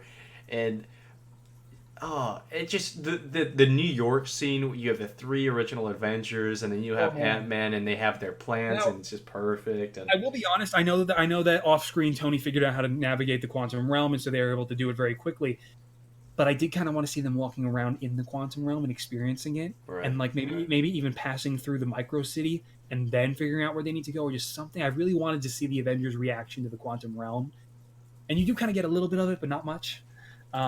And yeah, man. So then all right, we're as the set photos shown. We are back in the Battle of New York 2012. There's the Chitauri. They replay the scene, the classic assemble shot of the original 6, and then you get to see it from another perspective, from down on the ground. Then you see like off on an alleyway where they portal in, and oh man, we are back in the Battle of New York, the most iconic battle of the MCU that had drastic ramifications, not just everything that would follow in the movies, but also in the shows, Agents of S.H.I.E.L.D., Daredevil, and the Netflix shows. I mean, the Battle of New York was truly ground zero of the Marvel Cinematic Universe. Absolutely. And so it was crazy being back there, and and watching the added scene of the original Hulk just going at these two Chitauri soldiers. Oh man. And then Hulk just like kind of being like, yeah, well, and then them trying to say that he needs to blend in, and for him to smash some things, and so he's walking around trying to pretend like he's like smash the car and throw this. Rah. I was like, that would make sense, because it's not like he can bring himself to be that insane again now that he's mastered his relationship with the Hulk. Well, I actually don't think he's mastered it. I think we'll see in a later Marvel movie that Hulk comes back because he is just Bruce Banner in Hulk's body. We'll see. I think we'll see that. I do. But yeah, I mean, I loved that sequence. My favorite part was the Hail Hydra in the elevator. That was so fun. Oh yeah, dude. And then like they fly up. They fly up to. Well, I guess this is where we can talk about because they immediately go to the Ancient One first. I think, right? Yes, Ancient One is first. Yeah, and so this is when we can talk about the whole my problems with time travel, because it's so cop-outy. So this was really cool because I appreciate the added context and showing that the Ancient One was indeed up on the rooftop of the Sanctum Sanctorum and taking out some Chitauri speeders. I know, that was really cool. And I love Tilda Swinton as the Ancient One. She was amazing. I hope she comes back as energy in Doctor Strange 2, because she is such an amazing actress for that role. I mean, the energy in that role is just... Dude, her death scene, we don't get to choose our time. Death is what gives life meaning, knowing your time is short. I mean, that was still one of my favorite MCU scenes, period. Absolutely. And, I mean, to have her back was such a treat that I wasn't expecting. I knew that it was probably going to come, but I had since forgotten about those rumors. And so... Man, when he hops on and she's like, I wouldn't do that if I were you. We just wax the floors in there, and then he said, I'm looking for the time stone, and then she's like, I'm afraid not, and then he's like, it wasn't really a question, lady, and he tries to take it from her, and she's like, you don't want to do this, and she forces Bruce out of his body into his astral form. I was like, oh shit, that was cool, but at the same time, Bruce saw what the sorcerers were capable of in Infinity War, so why would he just try to rip it off of her when he knew that Doctor Strange had to have the time stone with him? Like, that was kind of... Well, I imagine he figured that now that he was the Hulk again, he could take her. I mean, if he needed to. I don't really think it was... Yeah. But that was crazy.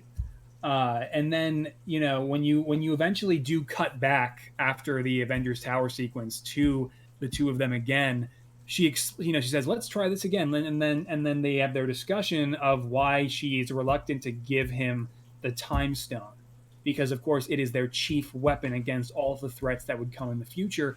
And that, and it also, by the way, it was cool that they said you're 5 years too late, and that Doctor Strange is performing surgery while the battle is going on, like 2 blocks down the road. I was like, oh man. And then when she says Strange was supposed to be better than all of us, I mean, that was the turning point for me. I know that that's later in the scene, but Yeah. And so earlier in the scene, when she says, basically she creates an illustration by use of some of the her powers with changing reality, and so she creates the streak and shows, she shows the Infinity Stones on that one line, and that this is the timeline. This is his main timeline, right? And basically, the way time travel is working in the Marvel Cinematic Universe, they've made the rules, man. This is it. I'm grumbling, dude. Explain it, please, so I can deconstruct. So I will try to get this through as clearly as possible.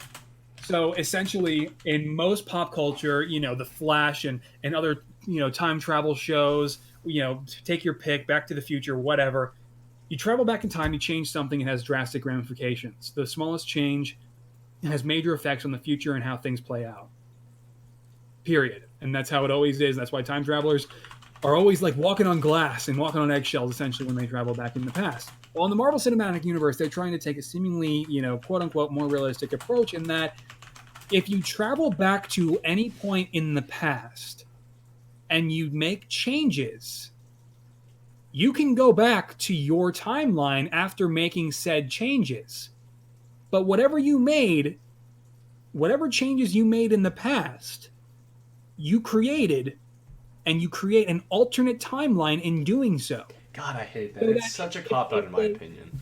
And so that if he took the time stone, he would have been able to travel back to his reality, to his timeline, and it would benefit them in getting the stones, but that each time they went back in the past, so the Battle of New York 2012 taking the time stone, 2014 taking the soul stone and the power stone, each one of those periods of time where they change something, they could go back to their reality and have the Infinity Stones. But each one of those points in time where they took the stones would then spawn off into a darker future, a darker reality where those things and those drastic ramifications would change, and they would be ill prepared to face Dormammu and all these things that would come in the future where they needed the Infinity Stones. And so whenever they make a change, a drastic change, they can return to their timeline, but selfishly inflict a darker reality on those past points in time wherever they make a change. But here's the thing. I mean, at the same time, I mean, it doesn't affect their timeline in the slightest. Like, here's the stupidest thing to me, right? You could kill Iron Man, and Iron Man would still exist. Right. And that's the problem I have with the time travel in this movie. Like, it's so disjointed because the fact that it's making alternate universes and nobody's really connected to the other universes. The sorcerers are kind of, sort of, but not really. It's just dangerous for the MCU. It's dangerous because now we have a timeline where Loki escapes during I mean, there's your TV Avengers. show, man. That's your Loki show. I guess it'll be in another reality. That's true. I mean, multiple realities make this easy, but I don't know. I don't like it. Multiple realities make this problematic because now, and we'll get to it more at the end, but Hank Pym is back. Hank Pym of course, eventually comes back by the end, and so they have more Pym particles to make, and so they can time travel all they want now. They can Tony cracked the code. Right. I mean, they can pull a past version of Tony out from another reality. They can do whatever they want now for the MCU with time travel. And they may come up with the excuse that Tony figured it out, the quantum platform was destroyed, and Tony's discoveries died with him. That would probably be a good idea. But they have the one at the end of the movie. Oh yeah, never mind. They have the one where they send Cap back in time. They opened up time travel to the MCU. They can do whatever they want now, and so they're gonna have to explain away in future movies why they don't just grab a past version of Tony, why they don't just grab a past version of Cap. Like what's stopping them from cherry picking from different realities all they want, right? And they can recast. What's really frustrating is that they could recast another actor as Iron Man and just say, "Oh, he's young Iron Man. He's young Tony Stark." Yeah, because they do that in the comics. The comics in 2008, Iron Man was pulled back from the past, and he was just Iron Man. So I mean, that's probably going to happen, and that's super unfortunate. And so it's like then the scene progresses, and you get to she says he tells her that Strange gave Thanos the stone for whatever reason, and then it hits her that this is all a part of Strange's plan. Because he is the best of them, and he will be the greatest sorcerer, and so she knows that he must have done it for a reason, and that this was supposed to happen in this way, and so she gives him the stone, and she says, "I'm counting on you, Bruce, to bring this back." And all that was good. That was good. And then that was a powerful scene. I love that. Great send off of the Ancient One, and then I'm sorry, I just thought of something. Yeah. Sorry to cut you off. No worries. If Captain America goes back to the past, how does he come back to the future if he created a new alternate reality? Well, again, that's what they were doing all throughout the time heist. Is creating different alternate realities. But what I'm saying is, if he goes back in time, it doesn't create an alternate reality because there he is, old man, standing with everybody at the end of the movie. So how does that work? So it doesn't create alternate realities. Wait, can you repeat that? Okay, Captain America goes back in time and stays back in time, therefore changing the past. Instead of it creating an alternate reality, old man Captain America is there at the end of the movie. No, it did create an alternate reality. So, but how do they link back up? Right, and they don't explain it, but they were doing that so I can in the time heist when they were going back in 2012, 2014, 2013 and changing things, they were creating all those alternate realities but still able to return back to their own, while then sending Cap back to close off those realities and set them right by returning the stones. Not closing them off. He just returned the stones, though. I mean, here's the thing with they're still at 2012, and this is why you shouldn't do time travel in fiction, everybody, because there is no concrete answers, and now we're arguing about. Well, not arguing, but we're discussing something that has no answer. But we still have a Loki with the Tesseract in 2012 because that reality can't get change. That the past can't be reset. So there's a lot of issues with that. Because what I'm saying is do they just loop around eventually and go back to where they started? Did Captain America survive? Well, it's just hard. Because so they still did create different realities. But they get closed off and they meet up? So think of it as a road. You have several lanes. The main reality is going through the middle lane. And then you have the time heist realities off on the left and right. 2012, 2013, 2014. So they skip over to those lanes and they make changes. Take the stones back to their main reality in the middle lane, save the universe, Tony Stark dies, and then they take the stones back, Cap takes the stones back to those other realities in those other lanes, but returns to his main one once he's done living his life with Peggy, but all those realities are still separate and still different and still ongoing. But he doesn't return through the time thing. He returns just through being an old man. That's the issue. No, he does return through the time thing. He does.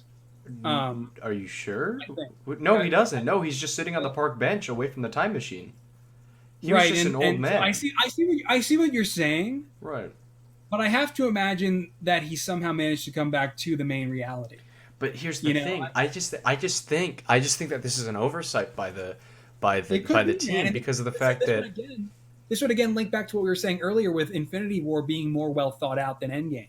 Right. I mean, here's the thing. You can always find a paradox with time travel, and this is why fiction should not cover time travel, at least in something like this, because of the fact that, at least in my opinion, Ross, I think it's a little bit of a fallacy or oversight that an old man Captain America can show up because of the fact that he changed the past. It should have created an alternate reality, which just mean that Captain America in our reality should have just ceased to exist, as opposed to him joining the reality once again. Yeah, no, I understand, man. Unless of course, old Cap was growing old throughout the entire timeline, which it could have happened because we don't see enough of Peggy to know that or not. So maybe old Cap and I don't think so, man. I think this could, like you said, be an oversight that the Russo brothers will have to explain for themselves. Right. And we'll have to wait for probably the commentary on the Blu-ray in the fall. For sure. But no, I understand what you're saying, man. It is potentially contradictory, if that is the case, and if that was the same Steve existing, because by their very same rules, he stayed back in the 40s and remained with Peggy, so he would have created another alternate timeline, and thus lived out his life with Peggy in an alternate timeline where Captain America did return. Exactly. And so, yeah, no, I mean, that could be contradictory, but we'll get to more of about that at the end, because then, as we get away from the Ancient One and the Hulk, we go back to Stark Tower, and we get to see the original Avengers. That was so fun. Stopping Loki from an alternate view, because Tony flies in from with Mark 85 into the window with Scott Lang on his shoulder. And hey, everybody! I gotta say, man, there's your jacked Thor. By the way, everybody who missed him, there's your jacked Thor in that sequence. I will say, I'm always really nitpicky about trying to recreate a prior scene. Oh, yeah. And Tom Hiddleston just doesn't deliver the line exactly the same way, and I noticed it, and I was like, ah. Oh man, that's when he says, if it's all the same to you, I like my drink now. I have that drink now. He didn't deliver it the same way, and I noticed it. I was like, oh no. That stuff just stands out to me.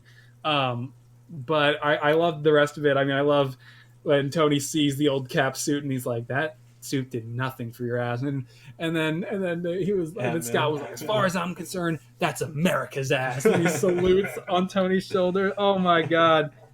And then, big surprise, we figure out why we figure out Frank Grillo's role in Endgame, because as our original 2012 Avengers are kind of wrapping up with Loki's defeat, then Strike, the Hydra, team from posing as a Shield team from Winter Soldier, so Brock Rumlow and all those guys from the elevator show up.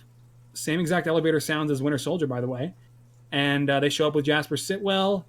They collect the Tesseract. They tell them to be careful with it. And then they're like, yeah, we didn't know they were Hydra yet. They then Original Hulk can't get down the elevator, and so he gets very mad that he can't fit in the main elevator going down Stark Tower, and it's at max capacity. He has a whole tantrum about having to take the stairs. And they get down there, man. And so Tony is now in a shield, in a shield suit. I don't know where he got the outfit, but he's in that, posing as a shield, soldier essentially, whatever.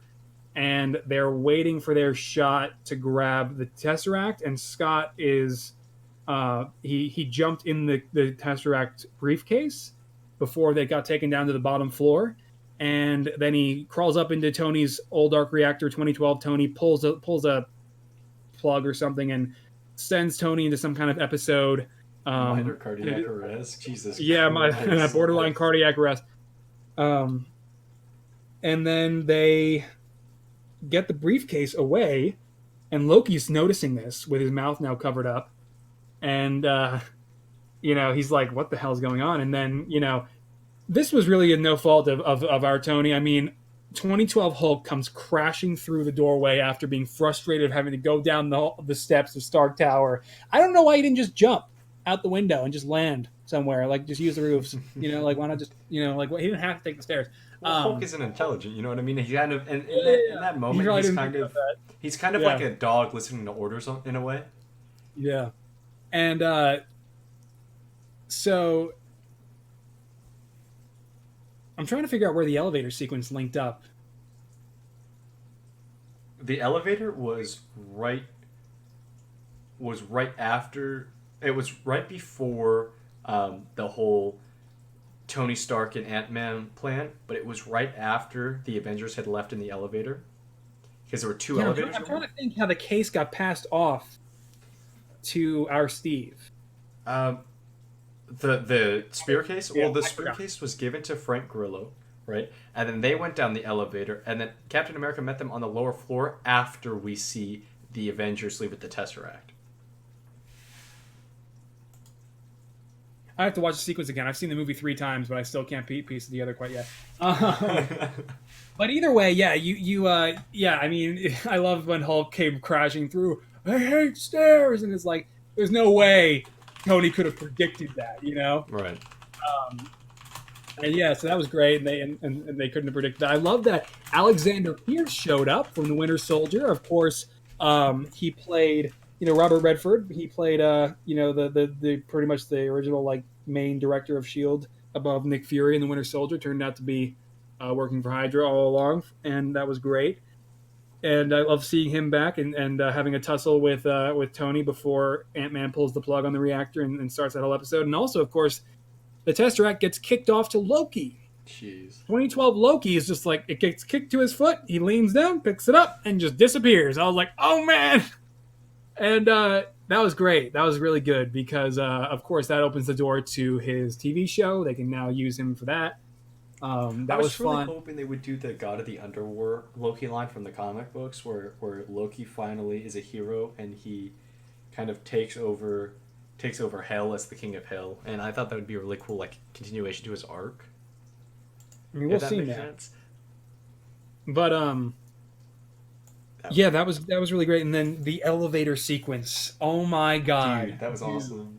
Oh man. Oh my god, I have to say, that was such a great callback. Kind of weird the elevator sounded exactly the same in Stark Tower as they did in the Triskelion in DC. Right. But obviously it was to set the tone, set the mood. Because you thought the elevator scene was going to happen again. And it was like, they can't do it again. And then he walks in. Just absolutely shitting on the Hail Hydra line. Oh my god. Oh my god. Yeah, it was just totally used that against them. They're all posing as S.H.I.E.L.D. agents. They're all secretly friggin' Nazis. We know that from Winter Soldier. Sitwell's in there too. And then they're, I mean, the guy even puts the main guy from Winter Soldier, who you remember with the slick back hairstyle. He was also in BVS. He puts his hand on his gun. Steve notices, and then, says that he'll be taking point on the Tesseract. And then they're like, "Sir, we can't give you the Tesseract." And they're all doubting him. And then he's like, he leans over to say, "Well, hail Hydra." I was like, "Oh my god." Oh my god! Like right there, perfect call back to Winter Soldier and that one comic that everybody had a problem with back in 2014. That comic is actually good. That comic run, it's actually not Yeah, bad. yeah, I like that. great stuff though. Great stuff. That's and, a scale suit as well from the final fight. Came from that. Yeah. Comic. But anyway, and he walks out with the case, and it just like he perfectly played all the Hydra guys. I was like, oh my god. I love the fact. I loved the how cynical he was, right? Because he had already been in this fight. He's an old superhero now. I mean, he's been Captain America in this form for what, 10? No, for like 13 years because of the time jump, or like 11 years. So he's been Captain America for 11 years.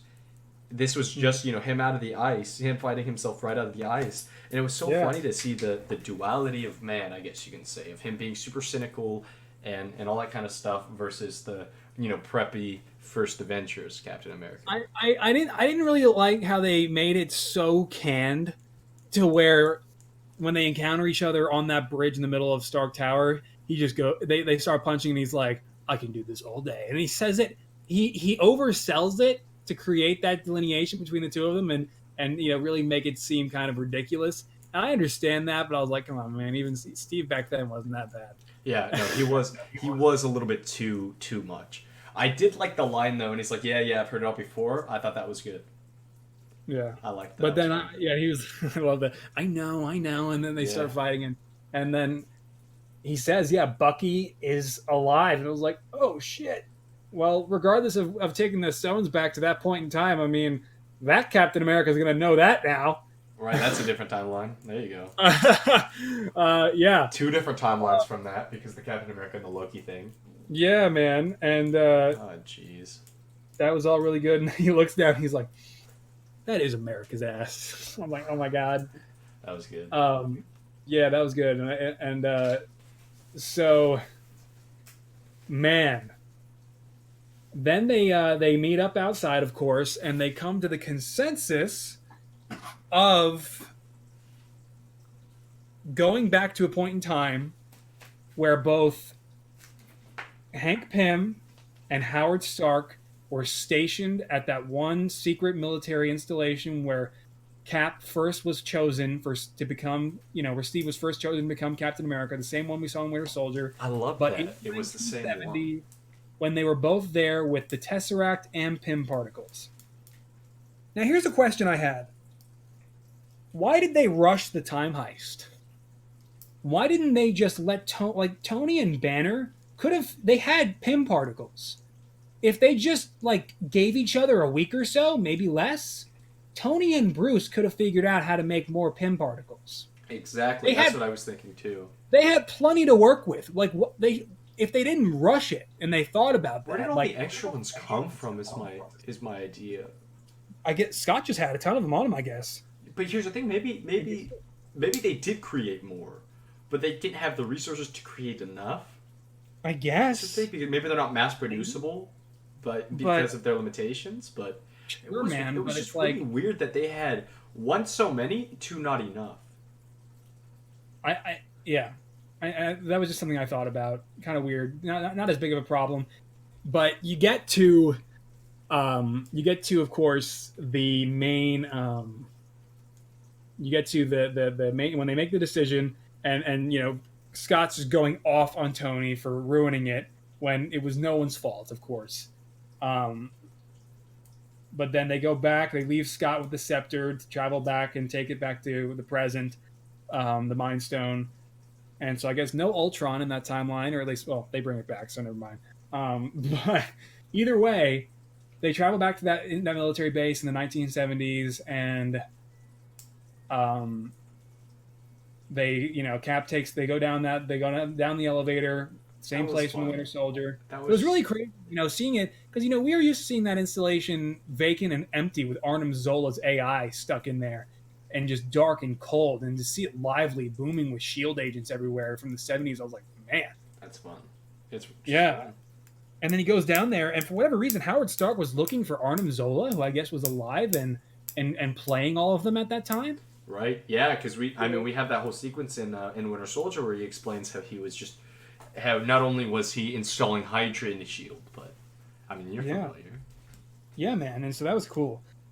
And then yeah, Tony's down there. He's looking for the Tesseract with his super high-tech glasses. He finds it, and he's like, there it is, gets the briefcase, and there's Howard Stark. And it was like, man, I love the guy who plays Howard Stark in First Avenger and Agent Carter, but to me, John Slattery is Howard Stark. Yes. You know? And that moment from Iron Man 2 when he says, and you see that tape played back, what is and always will be, my greatest creation is you. Just the definitive Howard Stark scene, one of the greatest scenes in the MCU to this day.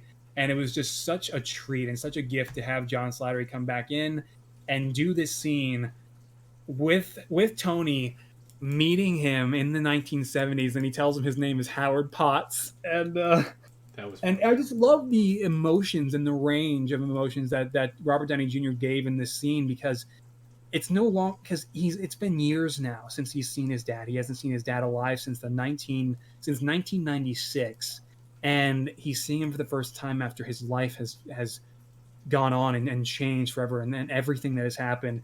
And he's seeing his dad, who he now knows was always proud of him, who always loved him, even though he wasn't good at expressing it.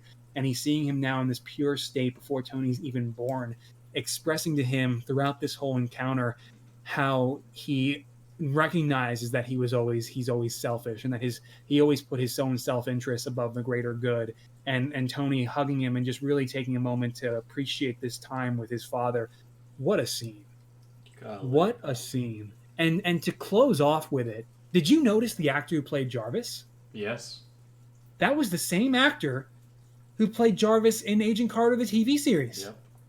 And I was like, yo, first ever like TV exclusive actor crossing over into a movie. I was like, hell yeah, man. That was cool. Are the TV shows any good? I haven't watched them at all. Agent Carter's fantastic. I recommend Agent Carter. Okay, cool. Shield is also fantastic. Obviously, it's a much bigger time commitment, so you have to get into it. But Shield is one show that I always commend for never really losing momentum. Okay. You know, shows like always have filler episodes and die off. Man, Shield, like 75% of the time, has momentum. You know? And it never really fails, especially in season 4. My God. But yeah. But yeah. So Coulson's still alive, right? Well, I don't want to spoil Shield for anybody who hasn't seen it yet. But in a sense, yeah. But so I think where's he been? Like, why isn't he like because he fake died in 2012? Well, if you're watching Shield, if you saw the season finale of season 5, you'd know why Coulson wasn't there. Okay. But like, there's a reason. It would be cool to see him in Endgame, as it is a true return. Oh man, if we got to see him at the funeral, how great would that have been? Funeral, absolutely, yeah. But yeah, so I love the scene with Howard Stark. Oh my God, Harley at the funeral. That was amazing. Oh yeah, dude. That was so cool. Yeah, that was cool. I wasn't expecting that. I didn't know who it was. First 3 times I've seen the movie, I had to literally see a freaking breakdown after the fact. And I was like, oh yeah, that was Harley. I watched it and I was like, who the hell is that? And then I said, oh my God, because I just watched Iron Man 3 a few days ago. Yeah. And oh my God, talking about reference. But then they cut to Morag. Yeah. And, dude, Morag. The Nebula thing's cool. I like the whole, the Nebula's crossing over. So... I never listen, man. It was just crazy to watch because it's like never at any point did I ever expect watching Guardians of the Galaxy in 2014 that one day we would get to the final main Avengers film, Endgame, and Rhodey and Nebula, that pair, would travel back in time to that point to retrieve the Power Stone. It's a weird. Never my wildest dreams. But it's kind of. And Black Widow and Hawkeye were there for a moment too. And man, so I love that. Well, see, in our 2014, they weren't there though. Like that's the whole thing with the time travel. Like they were, right? But they actually were. But they actually weren't because our timeline is still Safe. This Sure. isn't a cop out, everybody. I swear it's not a cop out. It makes sense. Yeah, no, by entering that point in time, they spawned off a different reality where that, where this time Peter got clocked in the head by a guy in a suit and suddenly woke up and didn't know where the hell they went or what happened.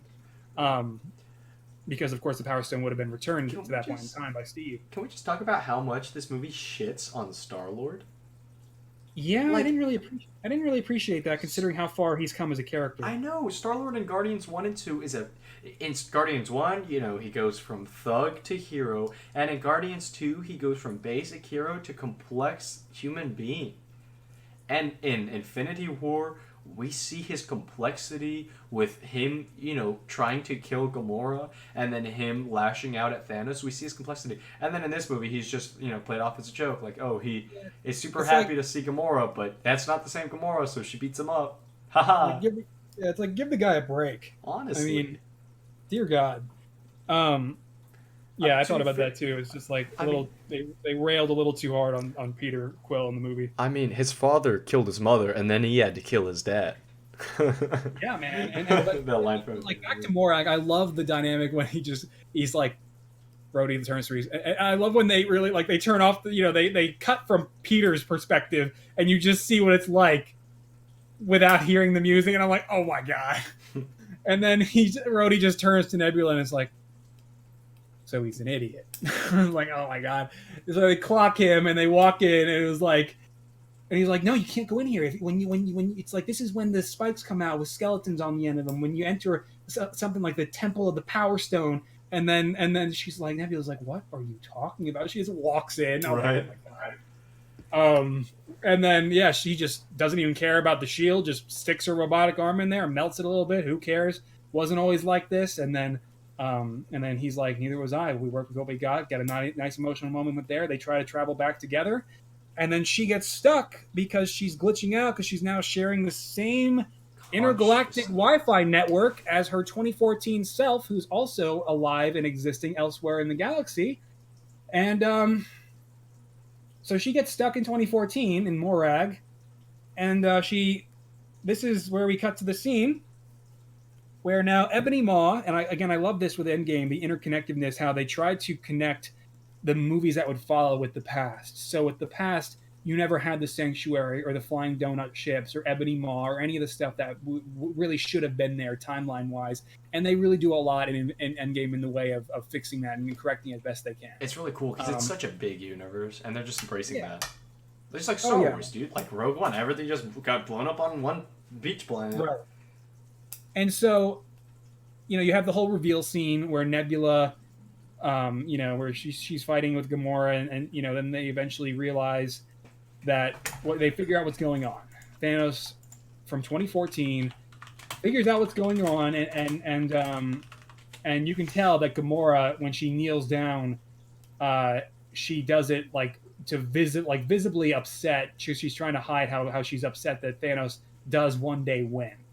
And I thought that was a cool touch because at this point in the timeline, she is just about on the brink of betraying him finally, as we know. And so it didn't take much to eventually sway her later on.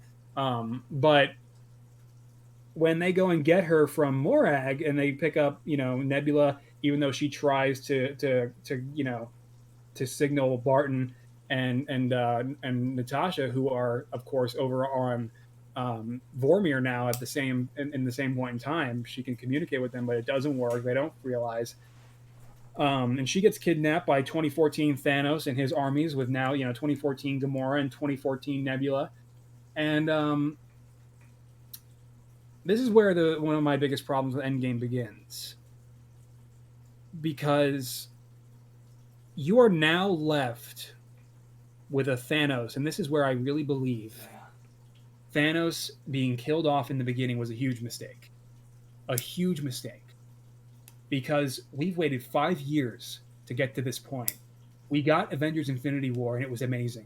It was the greatest movie for Thanos we could have ever asked for. They, like I said in the beginning of this stream, they developed him. They turned him into a person. They gave him honor. They gave him. They made him respectable. I mean, he wasn't a murderous fiend. He was actually had some honor to him. and he admired the Avengers enough to where he didn't kill them. I mean, he was a person. Thanos got so much character development as he obtained all the Infinity Stones throughout the movie, and he is just reduced down like Thor to a bare nub version of the character. And you are now faced with a 2014 Thanos who hasn't even been betrayed by Ronan or Gamora yet, who hasn't obtained the Infinity Stones yet, who hasn't sacrificed Gamora yet, who hasn't encountered the Avengers for himself, who hasn't, fought his way to victory in achieving balance and achieving the snap. And none of it has happened for this Thanos yet. You are given a blank slate Thanos, and I'm just like, you've got to be kidding me. This is what we're doing? Why? Just for the shock value of killing him earlier on? Seriously?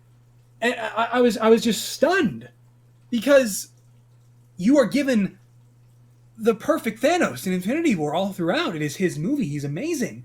And for them to work so hard on his character and truly give us the greatest portrayal of Thanos we could have ever asked for, to then go back on it and just pull a version of him from the past to use as our primary Thanos in the final battle, relinquishes and forfeits all of the character development that has been built up from Infinity War. He no longer knows Tony Stark. He didn't kill Vision. He didn't, snap his fingers. He didn't throw Gamora off a cliff.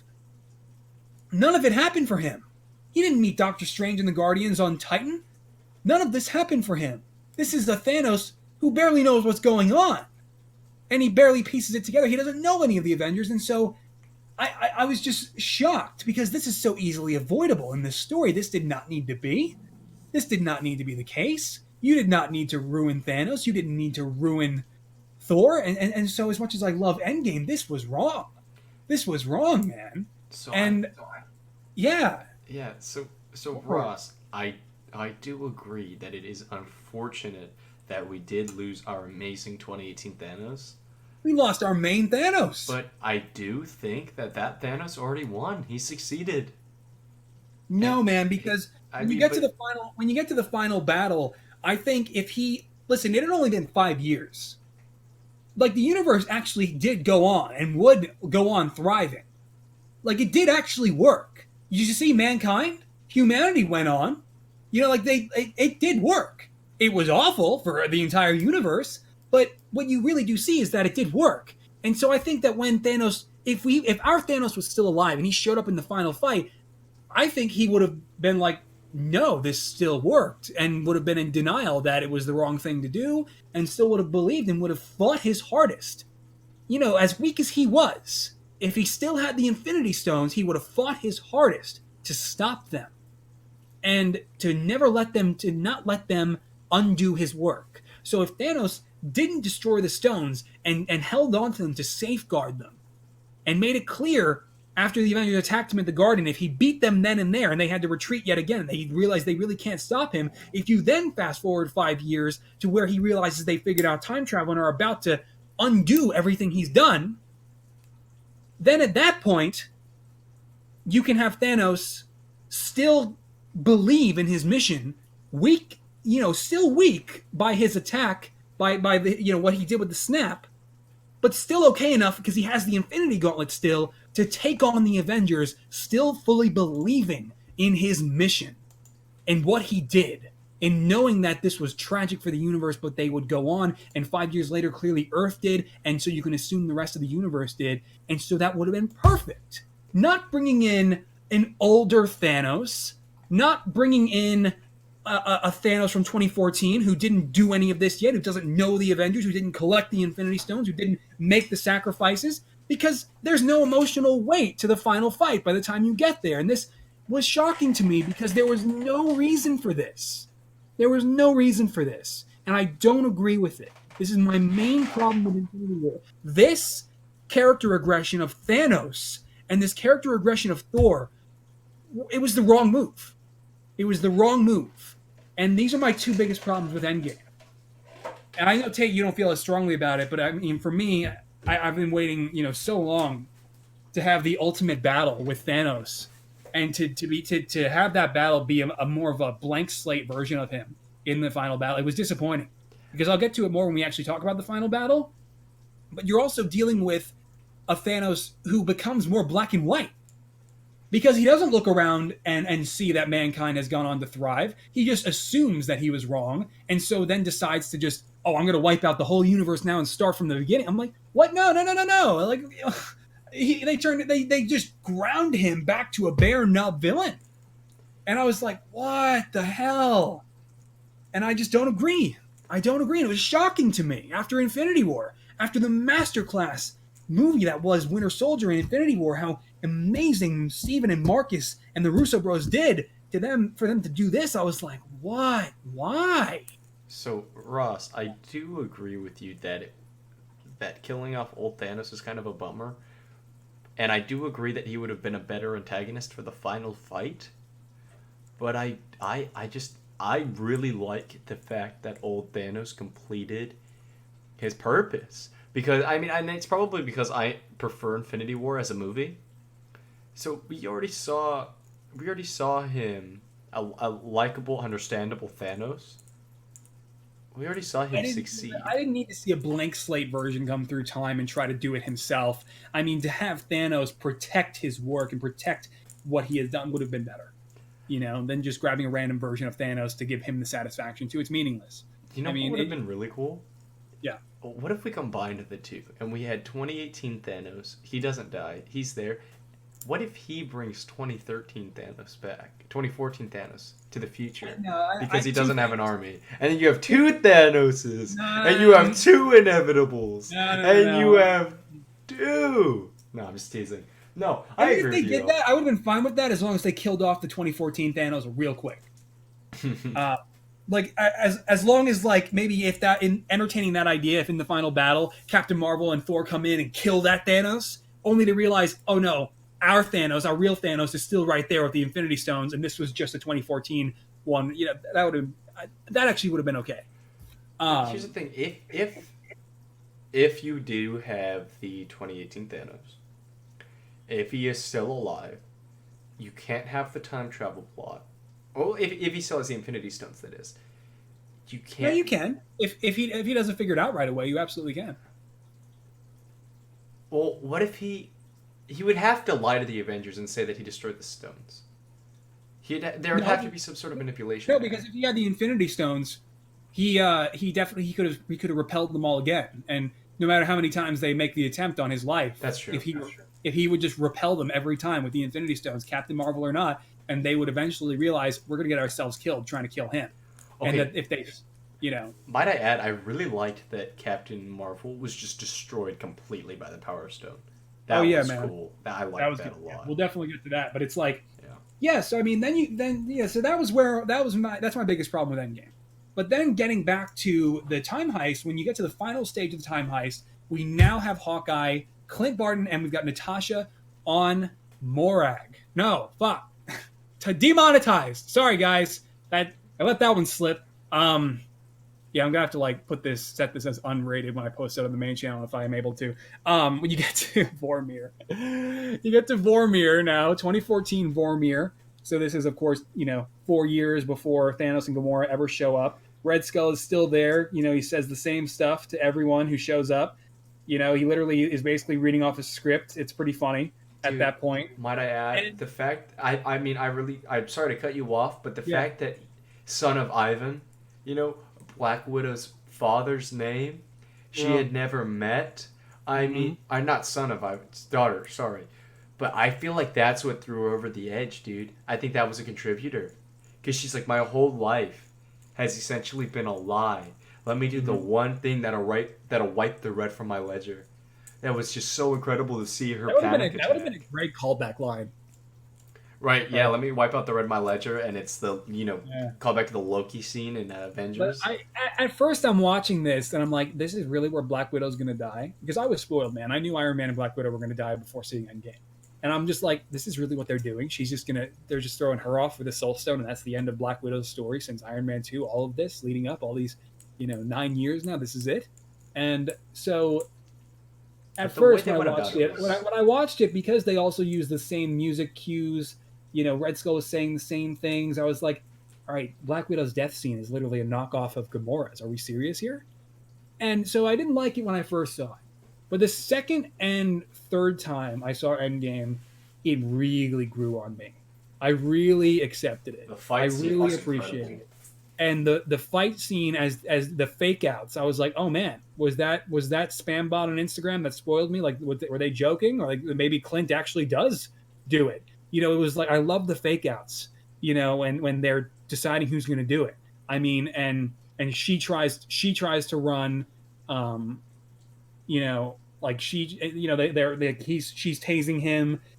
He's firing an explosive arrow at her. He tries to run. She catches him, and then the second that she was only holding on by his hand, I was like, oh yeah, she's done. She's gonna go. This is the end of Black Widow. It This was is so Natasha's. graphic, dude. It was so like her body hitting the ground, like that. I got queasy during that moment. Like that was.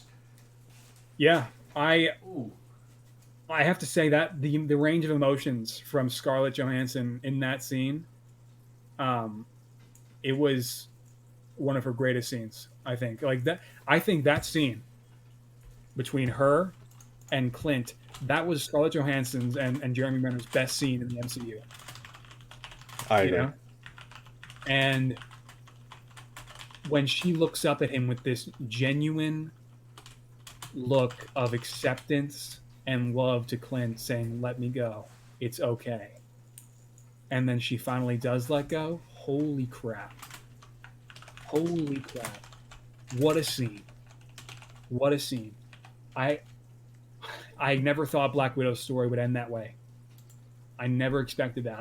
I figured somebody was going to have to go over the edge for the Soul Stone, but I thought it was going to be Hawkeye. I thought it was going to be the Hulk. I thought it was going to be, Cap maybe, or anyone else. I didn't think it would be Black Widow, and so that was. I'm okay that it paralleled Gamora's death scene, that because they're both powerful scenes now. One thing that I do have to say that kind of confused me, and I get they would have thought that he was probably any other red-faced man, but they're both SHIELD agents. They both had to read up on the history of Hydra and what came before. Johann Schmidt and the Red Skull became famously known. It's like, would they not have recognized him? Well, it's hard to say because of course he's in outer space. Yeah, and so it's And like he's they probably probably documented as killed from the Tesseract. right. They But probably they also never know, imagine. but they also know that the Tesseract opens portals to space. Yeah, but I mean, So listen, man, real people in the moment wouldn't have made that connection. no, So I of mean, course not. like that's, they probably just been like red faced alien. Okay, Yeah. So I think that's that's fine. Golden But Knight's saying, like, if they realized who they were talking to, like, oh man, yeah. Sorry to change the subject, but Golden Knight's saying you've got to sacrifice someone you love. So they're saying Clinton would love each other. They love each other the same way I love my mother. You know what I mean? I mean, they give each I other thought about that too. purpose. Like, doesn't it have to be the person you love the most? And I guess because his family was gone, it was Natasha.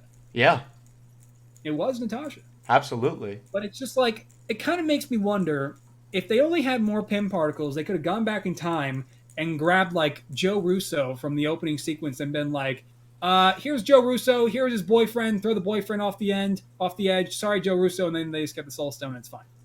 What I thought genuinely what was going to happen is I thought Hawkeye was going to say to Red Skull, I thought he was going to say, I already lost the thing I loved most. And I thought he was going to get the Reality Stone that way. I wasn't spoiled about Black Widow's death. So I genuinely for a second thought that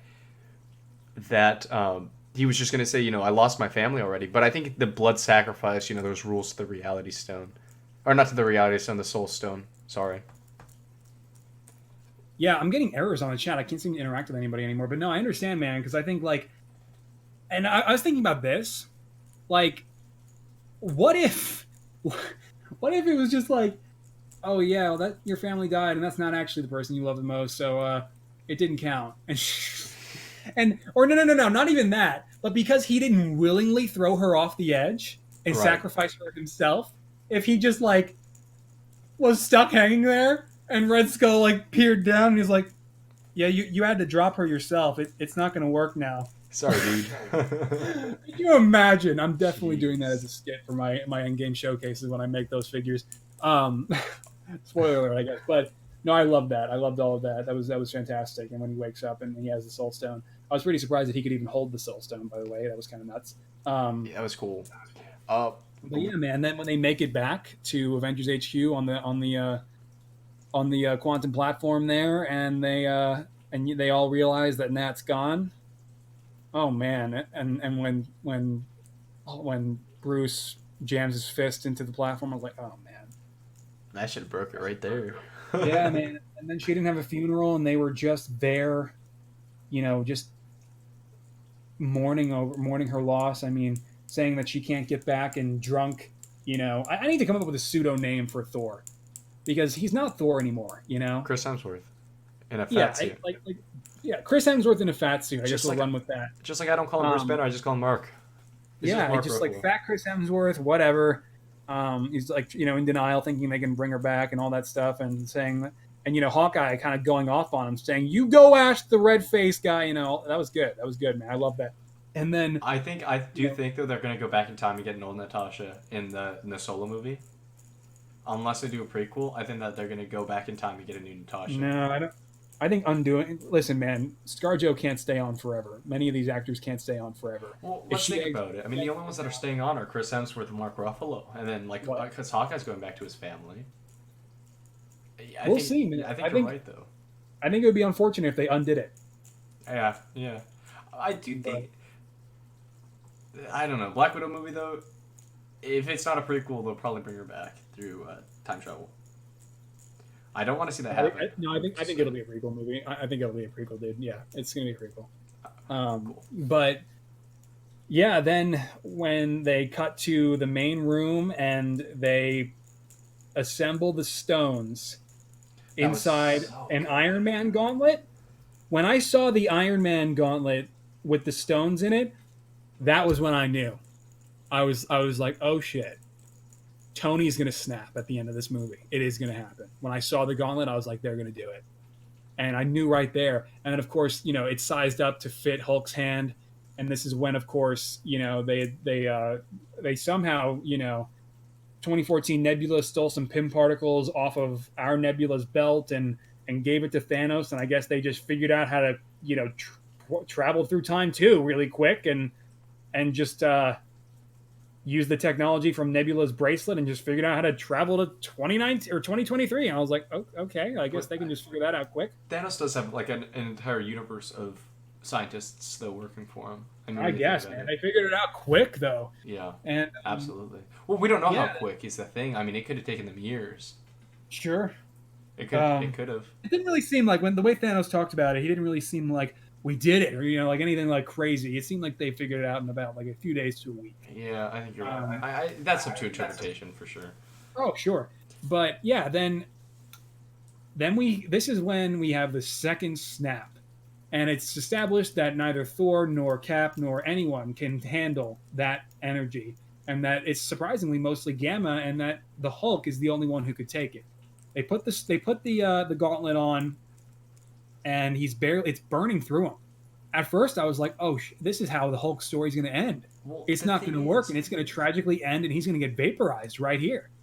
And no, man, he was good, and he I was surprised because it was almost like a callback to the first Avenger because um, Thor was like, take it off," but then much like how Steve in the first Avenger said, "No, I can take it." Steve kind of employs that same perseverance in that moment. Is like, "No, wait, Bruce, can you handle it?" And I, paraphrase, but that's pretty much what he says. right. And I was like, "Okay, cool, man, cool." And so then he takes the energy and he does the second snap, bringing back everyone who was erased, all those trillions of people. Now, part of me is like, did they ever realize that it didn't have to be a snap? Like, they could have just, like, Thanos snapped because that was just kind of his idea. Like, they could have just clapped. They could have done anything. They could have just like willed it. But I think Yeah, it's for us. The snap is yeah, for no, I us. get it. I get it. But that's something Yeah. I thought. Either I way, man, when you saw the sunshine and you saw the phone ringing, with Clint's wife on the line, I was like, Oh man, they did it. The Thank birds, God. dude. That's what really sold it to me. So They wait, needed a break. half of every living thing. I mean, does that include plants? That's like the one question I've had since Infinity War. And if What? it Yeah, does no, include dude. Kevin plants, then Feige like, said, yeah, it included all life. so that's so Every stupid. So how do resources? If food is the biggest resource, the most important resource, right. cutting that in half too, it just perpetuates the issue. Just roll with it. But anyway, I do want to say I think the whole I think when you wield the gauntlet and he has not when we Jesus Christ when he wielded the gauntlet and he hesitated, I think that directly correlates to the line at the end of the movie where he says, "I really tried to bring her back." Yeah. I think he was trying to will Black I Widow back into wonder if existence, he and had. that's why it I tore him wonder. up. I wonder if Hulk's out of body experience was seeing Nat one more time. Oh yeah, Because remember Thanos had one with Gamora. right. I would love for that to see that in a future movie. I That'd be doubt it will incredible. happen. That would have been cool. Yeah, for Um, sure. Either way, that was really great. That was a powerful scene. I never expected them to do a second snap, like especially the Hulk doing it. I always thought it was going to be Tony or Thor or Cap. It was cool to see Hulk do it, though. I mean, Oh yeah, just because he Gamma Monster, and then it's like a little wimpy arm afterwards. Like they're probably gonna course correct that in an upcoming movie. mm. But that was. And by the cool. way, guys, I can't seem to chat. I can't seem to send messages in the chat anymore. It's just saying error, try again. So I apologize. But yeah, man, I've got to say, then of course when the sanctuary, it shows up overhead and he bombards Avengers HQ. I was like, oh man, all right, here's the final battle. Here we go. Here's the big third act. This is the end game. This is it. And that was a very real scene because Oh my then after the God. bombardment, you've got Rocket under debris. He can't breathe. He's dying. And so Rhodey gets out of his suit. He uses like a piece of rebar to get it to free Rocket and poor Rocket. And then Hulk is holding up all the debris. It starts to flood. They think they're going to drown. This and that. Did you notice that Rhodey changed suits like halfway through battle? By the way. Yeah, where was the extra suit? Where was did the that Mark come? Five? Into like a blue Mark Five too. Iron Patriot 2? What do you call that one? I call that War Machine Yeah, Mark dude, 5. I noticed the red. Was it also blue? It was also, I think it was blue. I think it had dark Or blue. is it just in black and red? It looked blue to me, but that could be because it was a very blue scene, and I had 3D Yeah. glasses on. Sure. But I thought it was blue. I don't know, but like, where the hell did the Mark V come from? Right. I Oh my god! that's actually and that's the armor that I plan on making once we get enough reference. I'm excited about that. It was that great. armor was awesome. Is that what the Oh. Lego Hulkbuster set was based off of? No, I think it's safe to say now that Lego just pulled a lot of those ideas out of their ass and had to make do. Yeah, the Lego sets were super inaccurate. Like they didn't correlate to the movie at all. Yeah, we knew they would be. I mean, Avengers HQ, we got that. So, I mean, Avengers HQ was, the Iron Man 3 set. Like I said, I think they knew this was probably going to be RDJ's last movie. And so they just kind of gave him, a good send-off set, like I thought. And so that was good.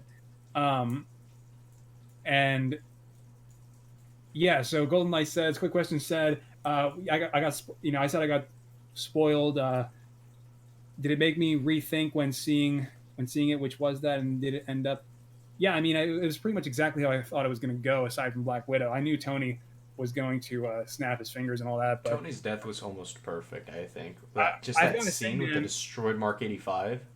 oh yeah, Was it awesome. I've got to like looking when we get to the final battle then and when they start to free up debris and the bombardment happens, they all eventually make it to the surface and they see Thanos, and Thanos arrives at 2014 Nebula, and they just kind of sit there. First of all, it was tragic when they ultimately have to kill 2014 Nebula. It was like putting down, like a rabid animal. That was pretty sad. But of course, 2014 Gamora helps our Nebula. Wait a minute, I'm confused. I thought 2019 Gamora died in that scene. Wait, what? I thought that was 2019 Gamora that died. You mean Nebula? Yeah. Sorry, Nebula. I totally saw that differently. I was like, wait, so now she has a change of heart? No, dude. That was 2019 Nebula shot 2014 Nebula. I thought it was the other way around. I got confused in that scene, I guess. I don't know. Yeah, no, they killed 2014 Nebula. That makes a lot more sense. What did you? I was Oh, watching God. it. I had just turned off my phone right during that scene because I was getting blown up with spoiler messages from my friends who had just watched it and they were being assholes. So I looked down at my phone, and it took me a few seconds because I had to, take off the 3D glasses and everything. And then when I look back at the TV or the movie screen, Nebula's dead, and I was like, "Oh well." Yeah, no, that's not how it went. Either way, man, No, that makes a lot more sense. That definitely. yeah, no, and then when 2014 Thanos arrives on the battlefield, oh my god, visually the battlefield was everything I wanted. I mean, the sanctuary up in the dark sky, the dark rubble, the gray, the fire everywhere, just perfect. This is the ultimate battlefield that I was hoping for. It was just picture perfect. I mean, exactly what I dreamt of. And then this is the point where Thor finally comes back to his senses, and fatty Chris Hemsworth, he retrieves both. Oh shit, dude, we totally forgot to talk about the Frigga scene. Okay, let's rewind for a quick second. The Thor: The Dark World stuff and the Frigga scene that where was he gets really mother. big. That whole sequence was incredibly moving, but again, like I said earlier, it was really weighed down by Thor's personality. by Thor's current state. We did not get as much out of that scene as we could have, but I appreciated them paying, respect to Thor: The Dark World and seeing Natalie Portman again. All of that was fantastic. So that wasn't Natalie Portman, right? That was a body double and then reused footage, or was it actually her acting in the movie? I think it was actually her, man. I don't know. I mean, it's sworn it was reused footage in a body double.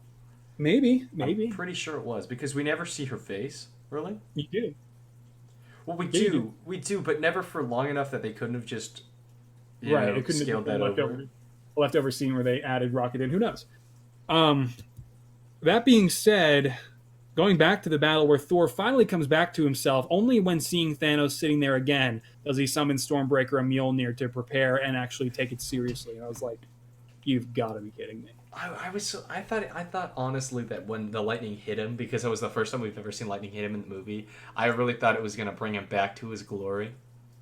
Yeah, and so now we have Fat Thor, finally taking it seriously, having wasted all of his time in the movie. Just what a shame. And so it's like, then they all approach Thanos, and Thanos essentially starts saying how I thought that, he thought, you have the whole dialogue and the whole sequence where again, this is where he's reduced down to a black and white villain.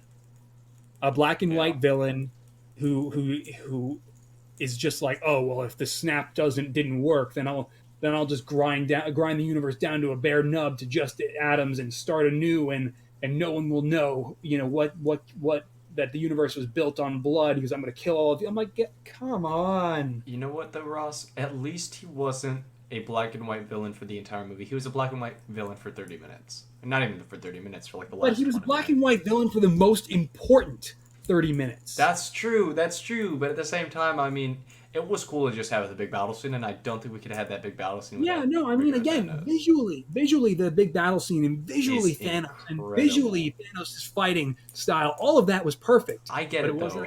I understand. We don't have wrong. It was half the package. I mean, we have a Thanos that's been built up since 2012, right? That Thanos that we knew was kind of thrown away. In that moment, they reduced him down to the bare bones, black and white CGI villain that they so desperately worked to avoid in Infinity War, and it was just a shame. At least he wasn't gray. The big gray villain thing that all the superhero movies, they always have a big gray villain at the end. At least he wasn't gray. He might have been one note, but at least he was purple and gold. But I have to say, man, the fighting, I mean, when they finally break into it and Thor and Cap and Iron Man are all... I almost died, man, when you start seeing Thanos in the big final battle, on the big final battlefield, going up against Thor and Iron Man and Captain. I was going to cry. I mean, that is just fangasm moment right there. I mean, listen, you can't really see Fatty Thor when he's flying around, so you can kind of get past it, but oh my god. I loved how weak he was. Like, when he was hitting Thanos, he was so weak compared to, like, the Thor in Infinity War, yeah. Yeah. I mean, because he when he saw Thor, he killed him. Not killed him, but he stabbed him in the chest. It would have killed him if he didn't have the stones, right? But in this movie, he can't keep up. He can't keep up. it's And I thought scary that was really cool. how fast Thanos is. And then, yes, he knocks Tony out of play. He's about to kill. Oh, and by the way, so clearly Stormbreaker does not have the same enchantment as Mjolnir on it because anyone can pick it up. Did you notice that? Can anyone pick up Stormbreaker? Who else picks up Stormbreaker? I hadn't seen. Thanos picks it up. Oh, you're right. Yeah, you're right. So, right. So Stormbreaker confirmed does not have the enchantment. Right. Thanos starts overpowering Thor with Stormbreaker. That was cool. And then of course that brings us to our first spoiler moment that you opened with like an hour or like 2 hours ago. This happens before that. This happens before though. Captain America picking up Mjolnir happens before the big battle, which I appreciated a lot. Yeah, man. And so you have arguably one of the greatest, for me, the second greatest movie. No, I don't know where I can place it in my top 3 of greatest moments in the entire film, but picking up Mjolnir. That was my best moment. Oh my god. Dude. Man, it's like he budged it in Age of Ultron and they never did anything with it since. I thought that they were never gonna, I thought that was it. It wasn't gonna happen. Oh my, especially because Mjolnir got destroyed by Hela. I was like, it's never gonna happen. We never got it. That's a shame. Oh my god. What a scene. I started cheering. I was the only person cheering in the entire theater when he picked it up. I was just everyone in my theater was cheering all 3 screenings. You live in a weird place, Tate. I know. The Endgame tickets didn't sell out. People didn't cheer. I've got to say though, that was everything I wanted that scene to be. That was I can't believe he got overpowered. Like that was the one thing I was like, come on, you're Captain America with Mjolnir. Well, he is. Yeah, I mean, it's believable that he would get overpowered. I mean, it's not. It wasn't too crazy to believe, but I mean, well, I mean, Captain America was perfect for domestic villains, and when I say domestic, I mean like Earth villains. But as soon as you put him up against Thanos and stuff like that, he starts having a hard time, which I like. We don't need Captain America to be the same power level as Captain Marvel because he has other things on the table. Right. And so I mean, it was crazy because of course, we now the shield is broken, but then they cut from that scene straight into the main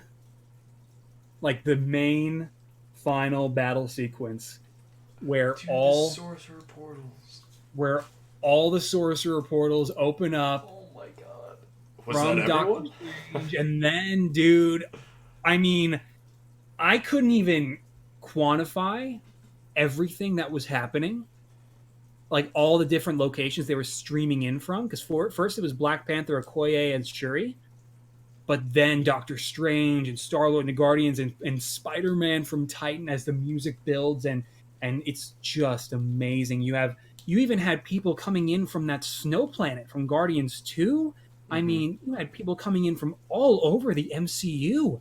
It was just the greatest moment in the Marvel Cinematic Universe and possibly in cinema history. That is the greatest movie. All come through the portals and they unite, and you finally have not just a few, but all of the Avengers assemble from the entire Marvel Cinematic Universe. Obviously, minus Black Widow. But what, and I mean, it was, I can't put words to how unbelievable that shot was. The delivery of the Avengers Assemble line was amazing. Avengers Assemble! Yeah. Oh my god, dude! It was like, Cap, they can't hear you, but it was just Tate, when it's just all these years, when you really imagine what a final Marvel Cinematic Universe battle could look like with all of them fully developed and together, fighting against Thanos one last time. Jesus Christ. That was it. That was the shot of our dreams. I loved that. I loved that entire every line spoken in that scene was excellent. Specifically, it just stands out. The "was that everybody" line that Wong says, and then Ant-Man, War Machine, Rocket come out of the ground. And seeing Rescue, seeing Pepper Potts actually take initiative. Rescue. And I don't know, dude. Seeing Valkyrie actually helping out for once and like really in there pitted Uh, with their I had a problem with Pegasus. Valkyrie. I had a problem with Valkyrie's inclusion in the Pegasus. Where the hell did she get the Pegasus? Who knows, but who cares, dude? Fan You gas on remember in all that. Ragnarok, it had been like 1,000 years since she faced Hela with the rest of the Valkyries, and it was That's like true. Yeah. they didn't have those horses anymore. Those horses were dead for Dead. over 1,000 years. Where did she just suddenly come up with one? Dude, she made it. She has her own gauntlet. She went back in She took time. a page out of Foster's Home for Imaginary Friends and was like, "Horse, Pegasus, let's go." Come Oh on, my horse, god. please. Yeah, that just came out of nowhere. That was yeah. But I mean, who Okay. cares, man? Who cares? Now I'm bothered because Spider-Man had one movie and then he fought Thanos and then he fought an army of aliens. How are we going to have any emotional resonance with Spider-Man? And the Yeah, answer, man. of course, Fair is point. internal conflict, of course, because that's what makes Spider-Man and Batman such great protagonists is that they're Yeah. internally conflicted and their outward enemies don't matter nearly as much as their internal enemies. Mhm. But it's still something to think about. Yeah, I mean, so it's like I think about that too. And so whenever he goes up against Mysterio and Norman Osborn, Green Goblin eventually, when all that happens, it's like he always will because obviously they all remember the snap, and so I yeah, it's a problem, man. It is a problem. He's done it. He's gotten to the final main battle, right? You know, like so. I think that's definitely an issue going forward, but at the same time, it is what it is. I mean, what can you do, right? Um, Yeah, it's like I said, internal conflict. Like Mysterio hopefully manipulates Peter if he is an antagonist, which I hope he is. He'll probably have yeah, to emotionally manipulate Peter by threatening Ned or Aunt May or MJ sure. and Norman Osborn. I mean, in the Raimi films and in the comics, because you have the relationship between the Osborns being a parental figure and a familial family towards Peter. That'll have to be adjusted so you have that emotional resonance again. But yeah, dude. And so the whole battle ensues. We have basically a game of football being played as Thanos' armies come out with the Black Order, who are now, of course, still alive from 2014. I mean, you see Chitauri come through, Outriders come through as they, just storm the battlefield. It is the most godly shot ever. The whole charging sequence. I mean, all the Avengers charging together is got to be arguably the greatest shot in cinema history. I mean, my God, I cannot. It was just a dream, It was just a amazing. pure dream made reality. And of course, you have Star Lord fighting by himself, which was kind of sad to see on the field. Yeah, Drax and Star-Lord got fucked over, dude. I said it again. I'm sorry, but he yeah, dude, did. this I just won't even bother turning monetization on for this one. Yeah, No, I but like mean, Star-Lord, like he just got shit on completely.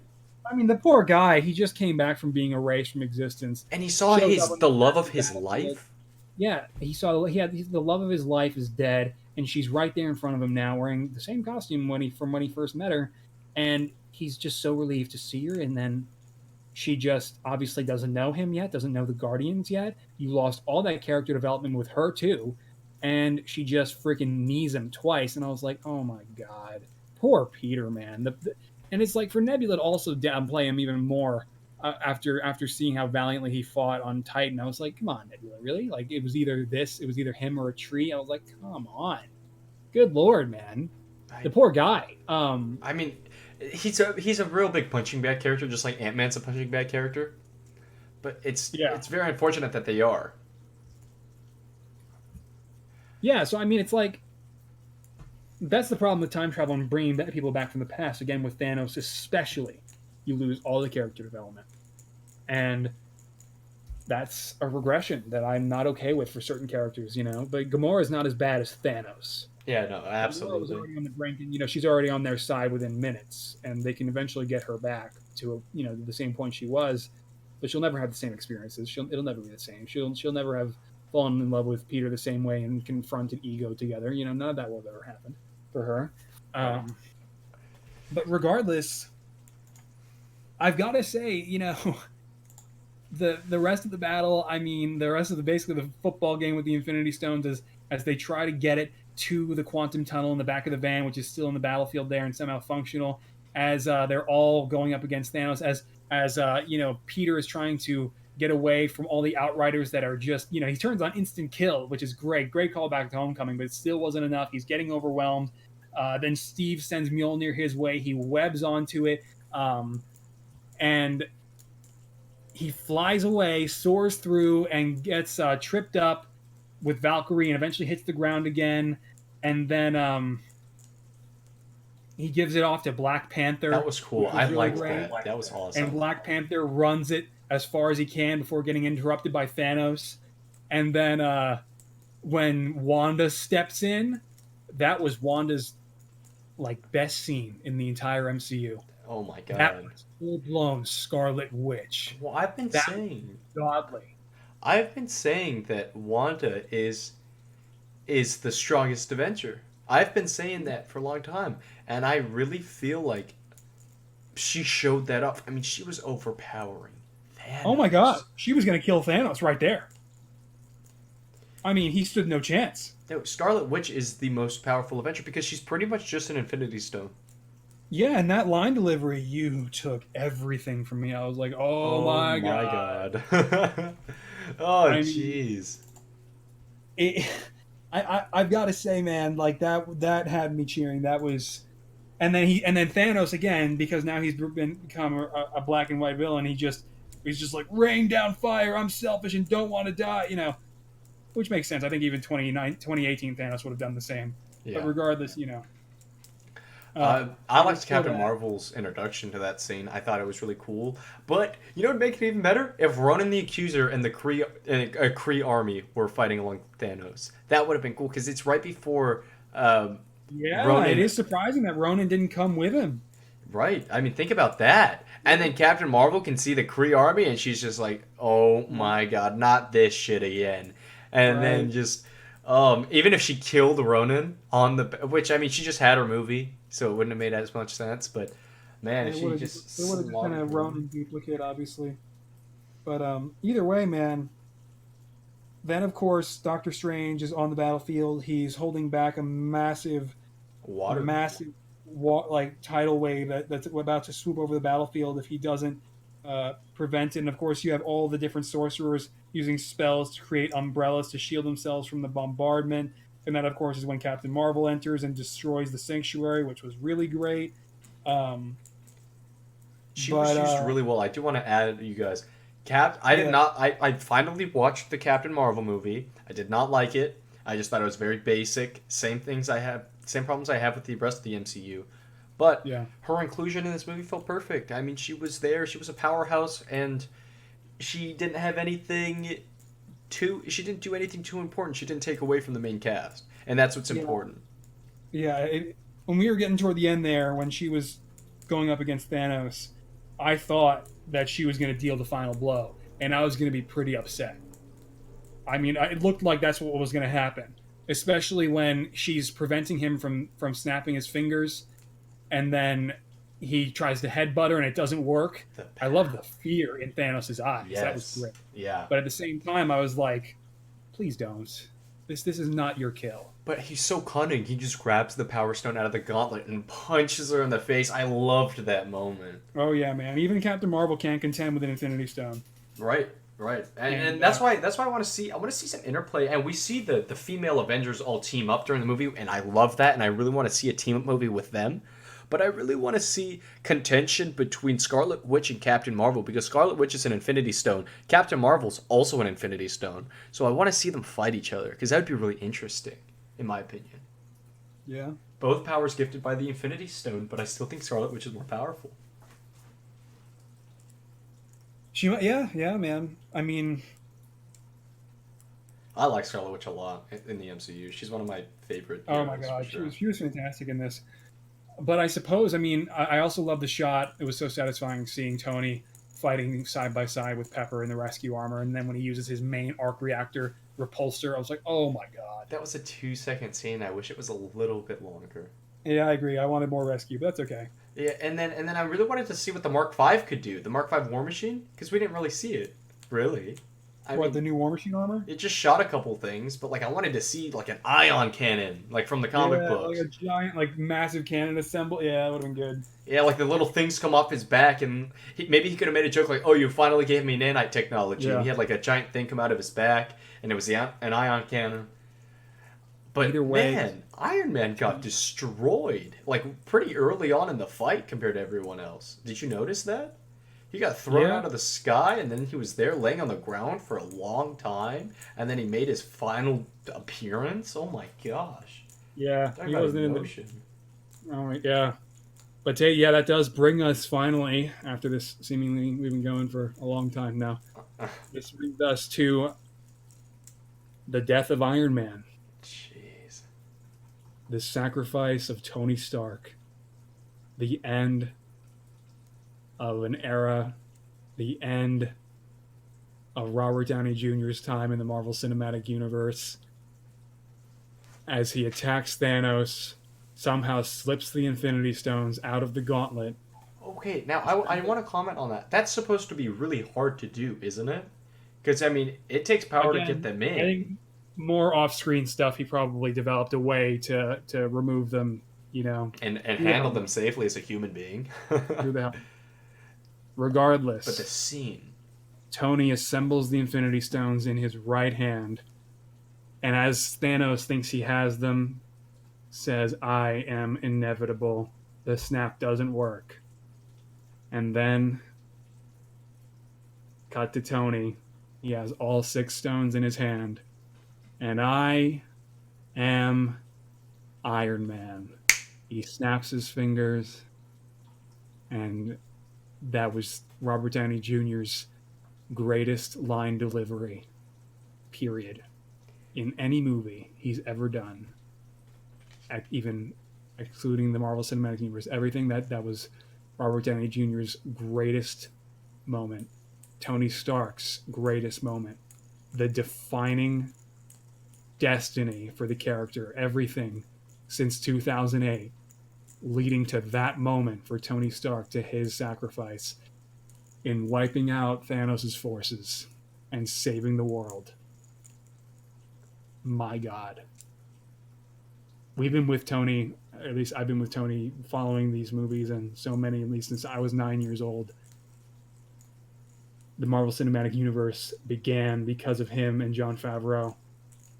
The Marvel Cinematic Universe went on because Robert Downey Jr. is the perfect and defining Tony Stark. And I firmly believe there should never be another Tony Stark. There will never be another Tony Stark. And when it cuts to him having It's basically just been destroyed by what he just did, now dying, and then Rhodey shows up first, immediately begins to tear up. Then Peter next. We did it, Mr. Stark. We did it. And he's like, I'm sorry, Tony. I mean, then he's crying, he's tearing up. That was crazy. His death scene in When that Spider-Man moment. was there for the death of Iron Man, we never would have been able to say that years ago. We never even dreamed that would be a possibility. And there was Peter Parker right there for the death of Iron Man. Think about that. And then Pepper shows up. She's like, look at me. It's okay. We're going to be okay. You can rest now. And Tony Stark dies.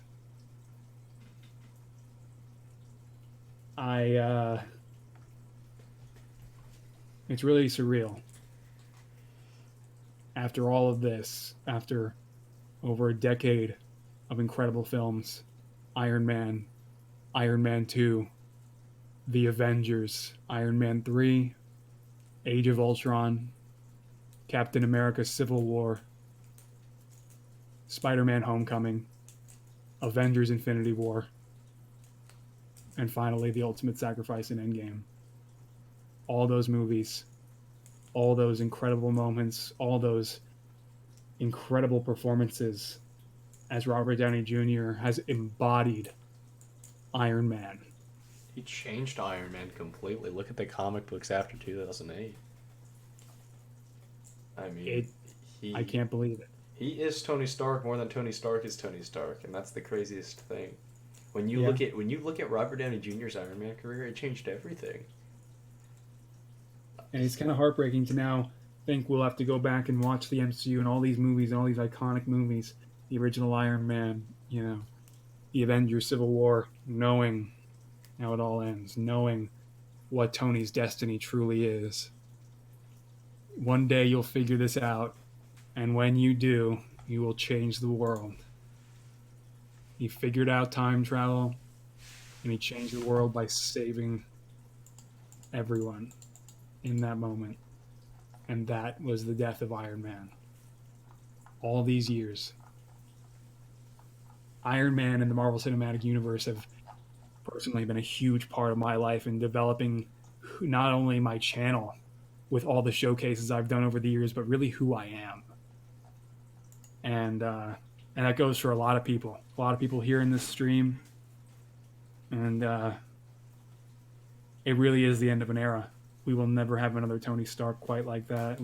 I hope we never have another Tony Stark, period. Robert Downey Jr. is Iron Man.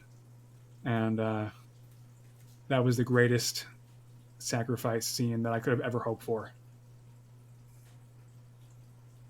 It was excellent. It absolutely was. And I really can't wait to make what will likely be one of my last Iron Man figures.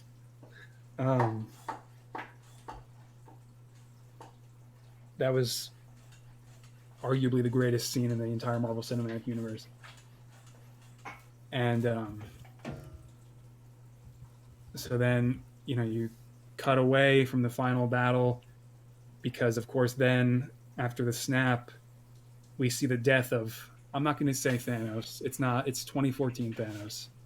The death of 2014 Thanos and 2014 Black Order and all of their armies and forces wiped away, and that finally put an end to the Infinity Saga as we move to his funeral. As they put the arc reactor casing from the first movie, proof that Tony Stark has a heart, on a basket of flowers and send it into the lake outside the cabin, and all the Avengers are there.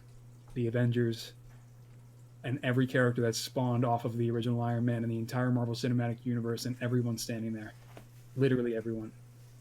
I mean, just amazing. All of them there. It was the perfect funeral.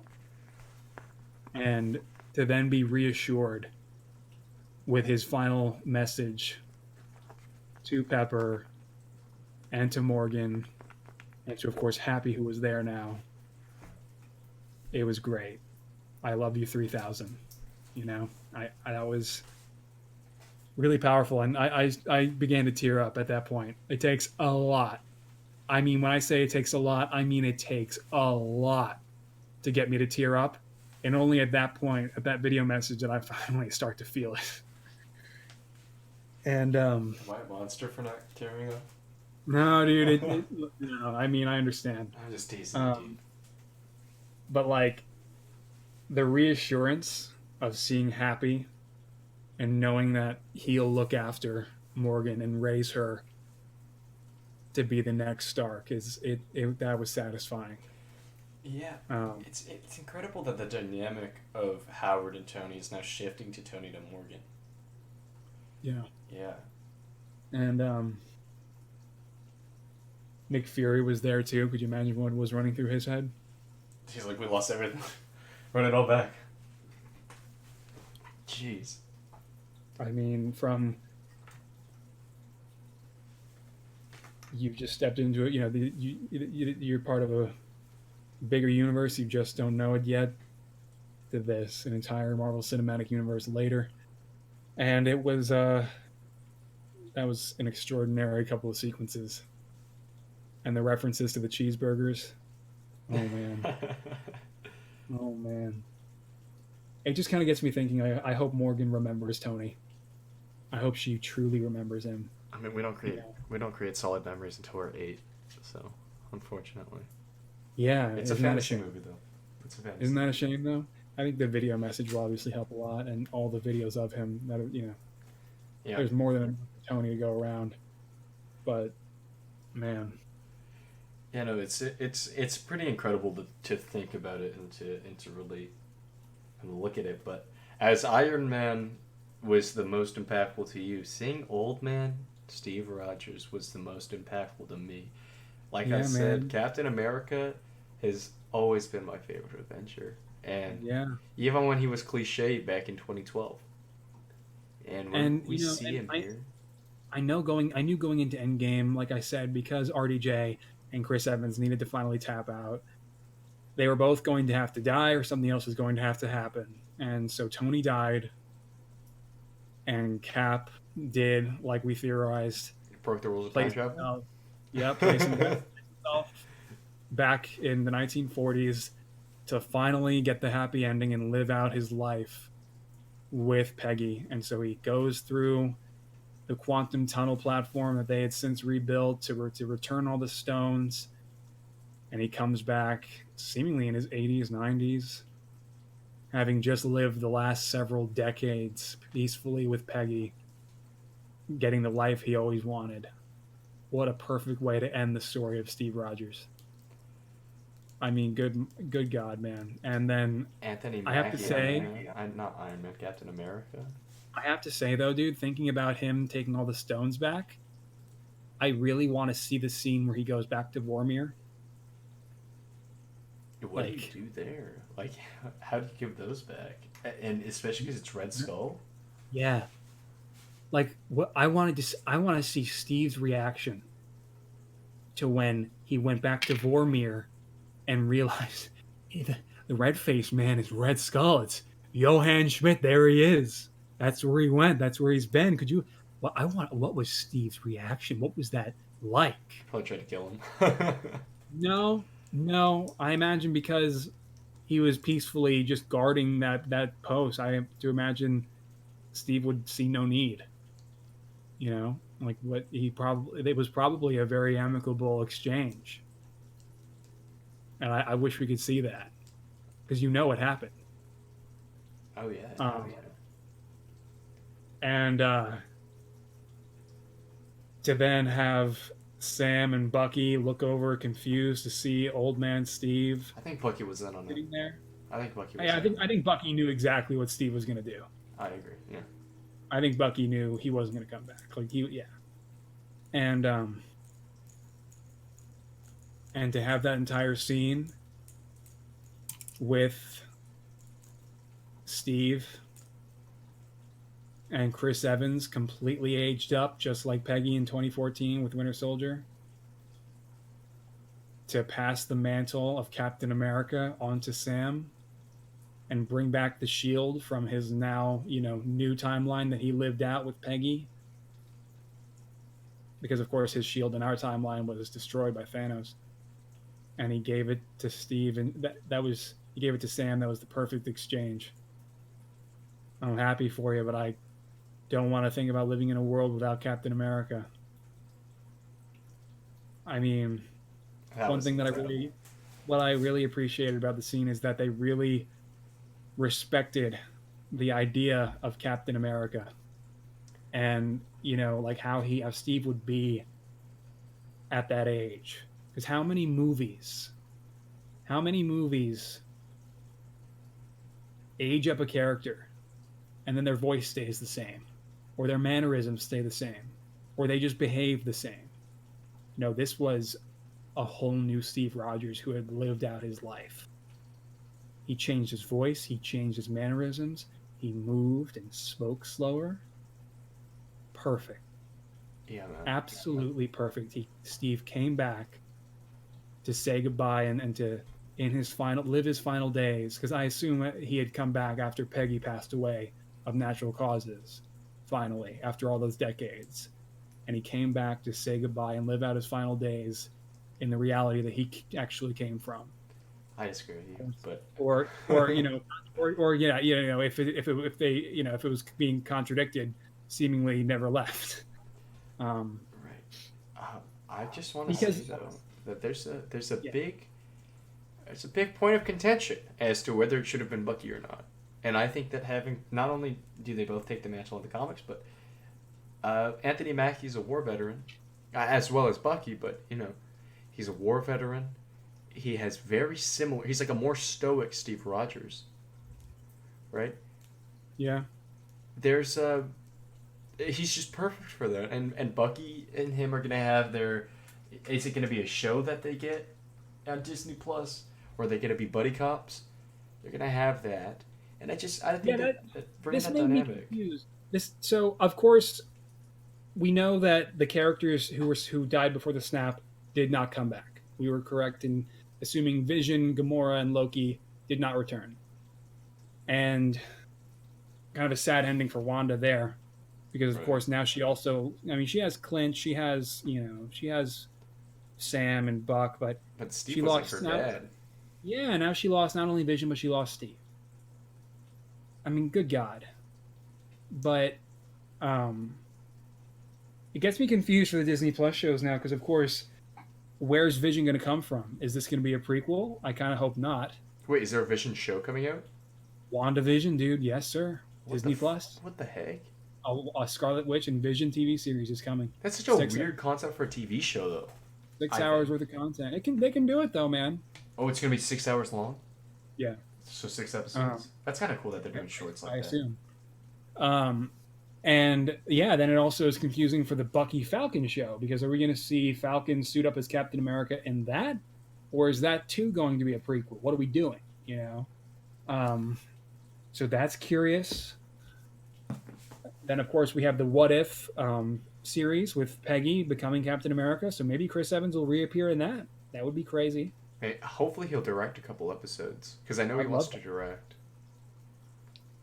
Um, Okay, Lego Pete 3. Morgan doesn't seem to have her father's intellect. Dude, she's yeah, dude, where are 4. you getting that from? She's 4 years old. How does anyone know that yet? Are you serious? Yeah, hey, do you remember in Iron Man 1 where he's watching the old videos of his dad explaining the arc technology, and then there he is in the back like playing with the diorama? Like, You're too young to understand this now, so I put it on film for you. She's 4 Yeah. years old, dude. Chill. But yeah, man, the perfect way to wrap up Iron Man's story, the perfect way to conclude Captain America's legacy. It yeah, it was perfect, man. It was really perfect. This was really closing a chapter on our lives, and all of the cast closing a chapter on theirs. yeah. A huge chapter. Jeez. And it's crazy to think that we're going to move on now. And I don't care what anybody says. The Marvel Cinematic Universe has consistently given us something to look forward to year after year with people and actors that we loved and care about.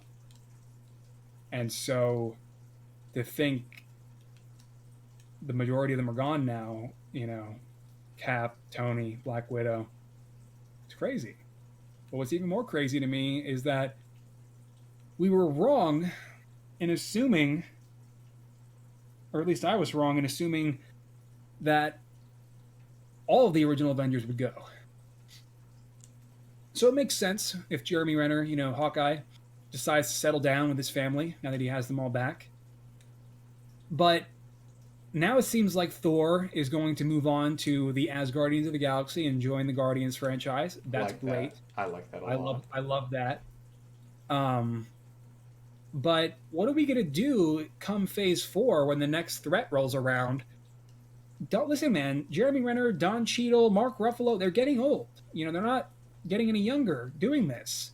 And so it's like, are you telling me when it's time for them to show up in another movie, when another threat rolls around, are they going to show up again and die in those movies and conclude their stories in those films? Like, what are we doing? I didn't expect them to be alive, and it actually has me somewhat confused. I didn't expect War Machine to be alive at all. I thought him and Tony were going to die together. Man. Like, and Nebula.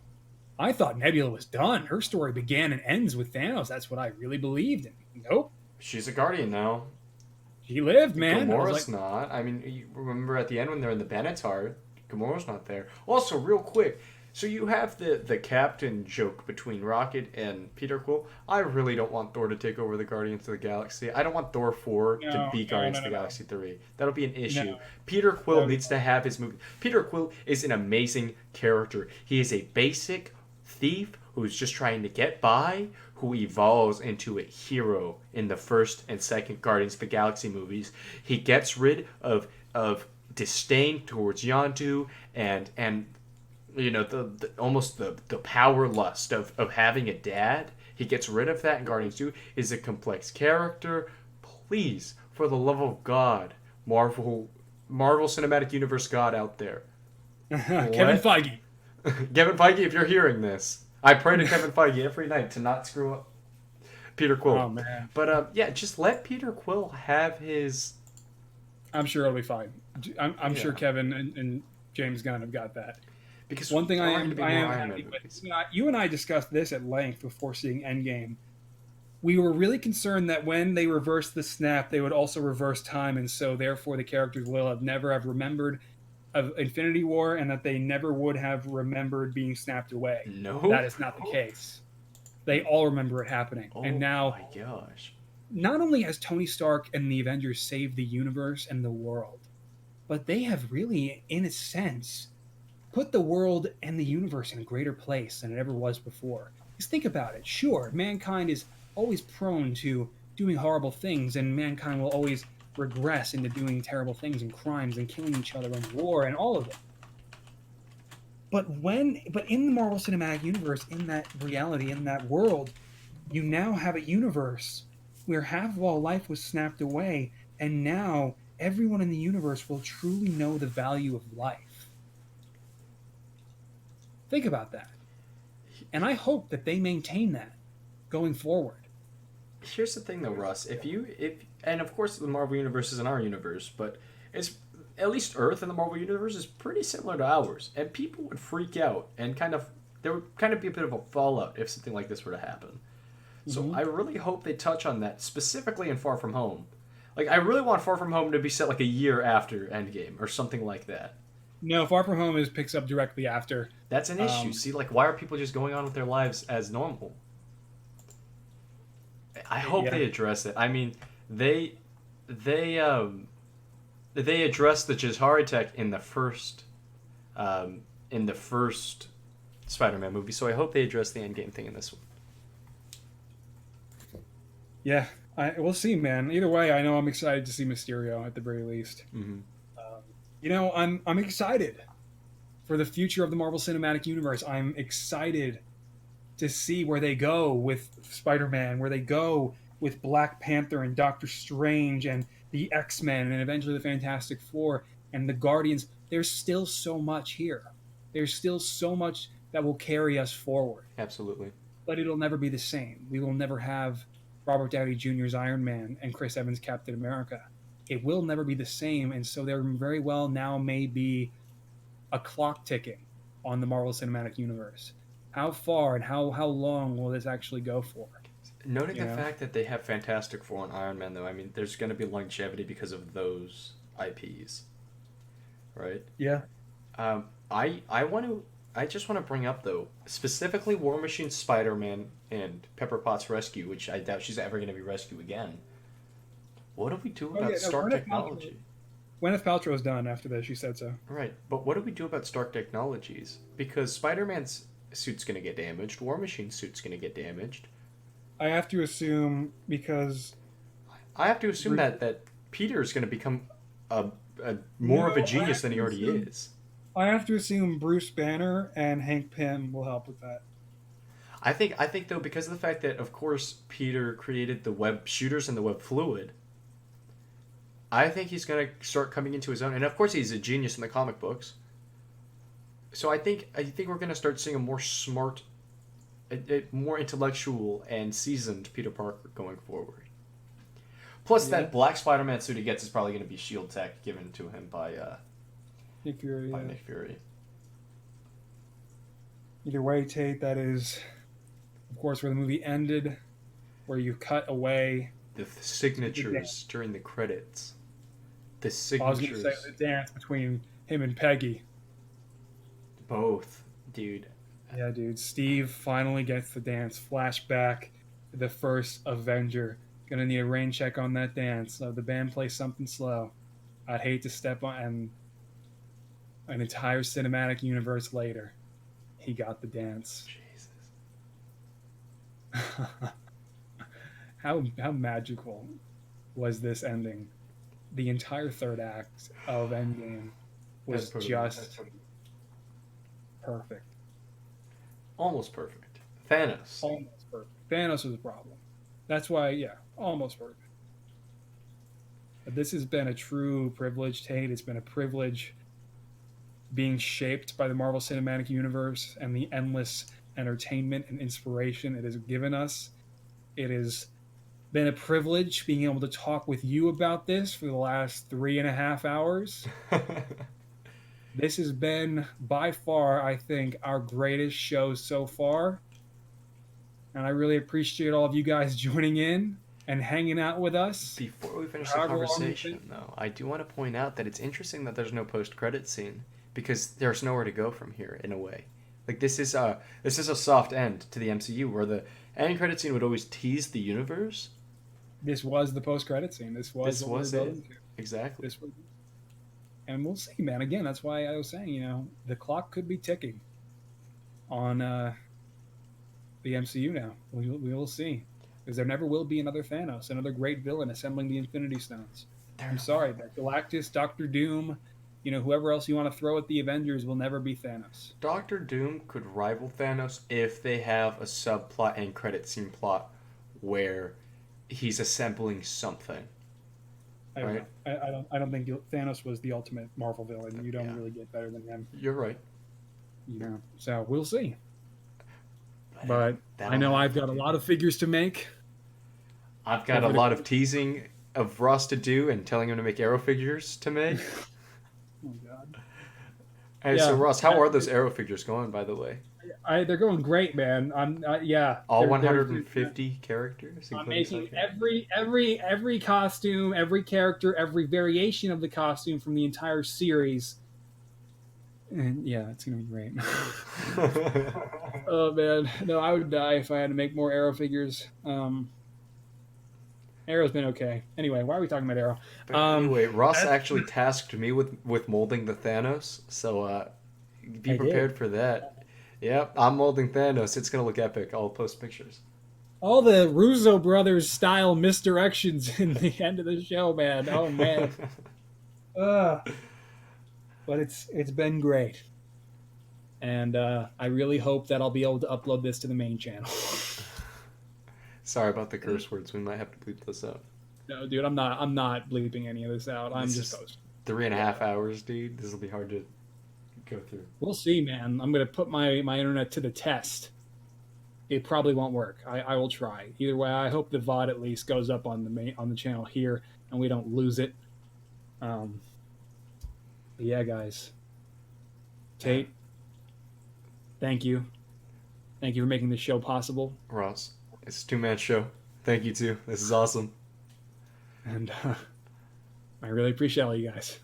Thank you guys for 800 subscribers. We just hit 800 during this stream, so thank you guys so much for that. That is awesome. 821 people interested in listening to our dumbasses talk about this shit for 3.5 hours. Just ranting. Thank you guys. Yeah, this has been awesome. All right. Well, I think we should call it there, Tate. I think we should. This has been the most comprehensive discussion I've ever had. And yeah, dude. All right. Thanks for watching, everyone. Thanks for listening. Thanks for hanging out with us while doing whatever it is you were doing for however long you've been here. And